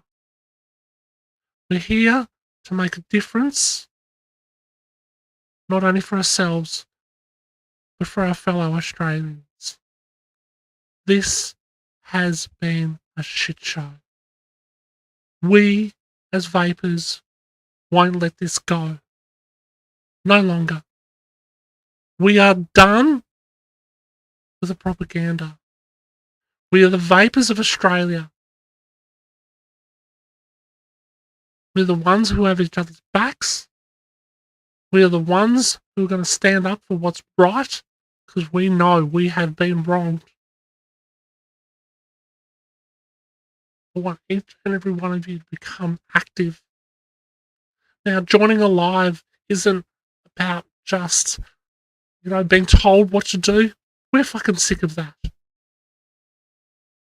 It's about joining hands together, helping out a mate, doing what's right, doing what's great. It's about sharing and exchanging our smarts, our ideas, our advocacy activities, so that way we can come together and do it stronger. We'll have great databases, we'll have great initiatives. For us to act independently, you can be as little 5 minutes a week or 5 hours a week. It really doesn't matter, as long as we're all doing something. Because, guys, this is the first time in history that we've had the vapors, the vaping community, the vaping consumers, and their supporters be able to come under one umbrella and get this done. We've got a chance to educate. That's what it boils down to. We need to be active. We need to be on the move. We need to educate to activate change. It's as simple as that. We've had enough. We've got to keep our cool best we can. But we are going to make a difference. People will not know where all these people have come from in the next duration, right? Once you get on board, I want you to have a look at the links in the chat. Pippa's live/alive, and get on board. Get on board, people. If you don't get a response straight away, please understand there's a little simple form to do. Let's get on board. Now, I didn't do this just so I could rally, so I could grandstand. You know what? I'd be happy just to back away from vaping, but I'm not happy to back away from an opportunity that we've got, that we can finally make a difference, because I'm not giving up. I don't roll over too easy, and I don't think any of you will want to roll over this easy either. We're not handing our technology that was created by vapors for smokers to become or remain smoke-free, that the big pharma companies had a chance to do, but they didn't. Big tobacco had a chance to do it, and they didn't. Now they want to take it away? No. No, they're not taking it away. To those vaping vendors who are now got no choice but to shut up shop on behalf of, for what it's worth, on behalf of Australian vapors across the country. Thank you for supporting me personally. Thank you for supporting vapors across Australia. Remain smoke free. It is bloody awful and damn awful what is happening. Want you to get on board with us at Alive, and we will fight back. We will fight back together. We've got this. We're going to get this back. The beautiful thing is, there is another election around the corner. We've already seen this nearly fall over in front of them in the late debate today. We've almost seen it fall over. They can trip and fall, and they will over and over. We know this bill isn't going to work. We know it's a whole sham. We know this is only to support big quit industry. It is to line the pockets of a few who are heartless bastards. Heartless bitches. I'll put it there that firmly, yes. Because that's what they are. They are more about the dollars than our health. And we ain't going to take it anymore, guys. We need to act and to get mobile as soon as possible. We try and meet via Zoom about once every 2 weeks. We meet on Discord. We have a private Facebook group. We have an Instagram. Just set up a YouTube channel and more. So I want us to get creative. I want us to get mobile. And I want us to join, understanding that we're a movement. We're not an organisation. We're not a shit show. We're a movement. But we're a flexible movement where you can hop in for 5 minutes a week, 5 hours a week, and we're going to get this done. Whatever it takes.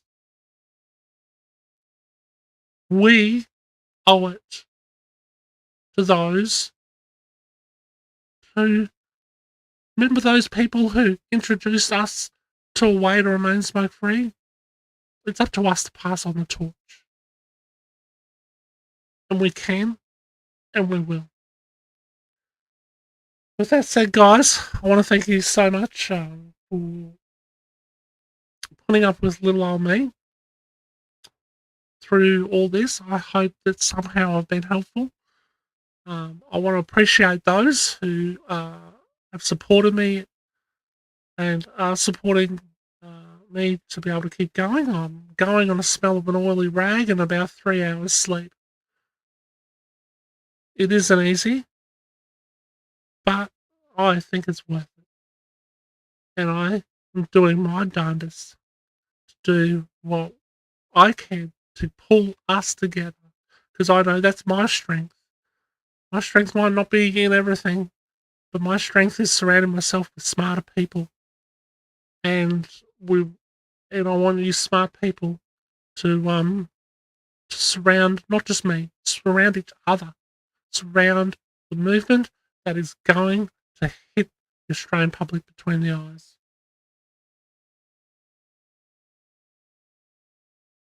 Guys, thank you so much for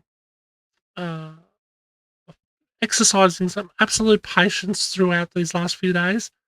it's been absolute madness. Absolute madness. To have to have waited so long for so little. But, you know, it is kind of like the car wreck we, needed to sort of see. But maybe, I don't want to say maybe, this is, guys, this is the start. This is just the beginning. Watch out. Here we come. With or without us. We're coming. The truth is coming. And it's coming for you. And it's coming fast.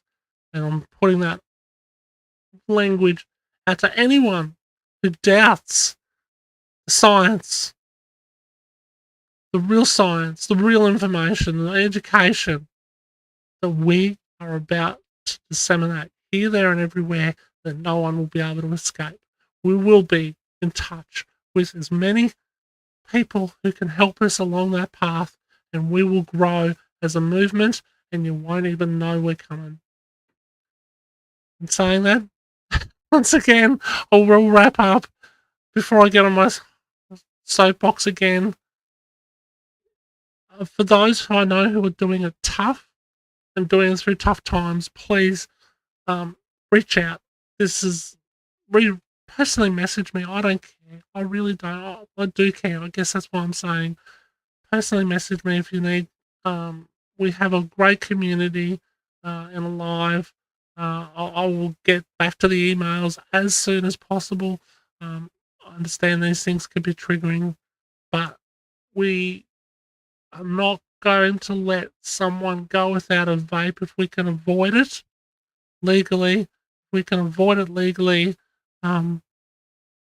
So let's support each other through these times everywhere. Alright guys, till next time, and believe you me, there will be a next time in the not too distant future. I may put up a little thing on this channel to let people know about our other channel, but we're going to keep it streamlined as possible. pipperslive.com. Go there, aliveadvocacymovement.com. By the way, get on board, guys. Thank you all once again. As you know, I'm Pippa Star. You are beautiful. You're made that way, and we're going to keep you that way. Come on a journey. We're going to celebrate together, okay? We are. Till next time, guys, I'm out. Alright, love you all. Ciao for now.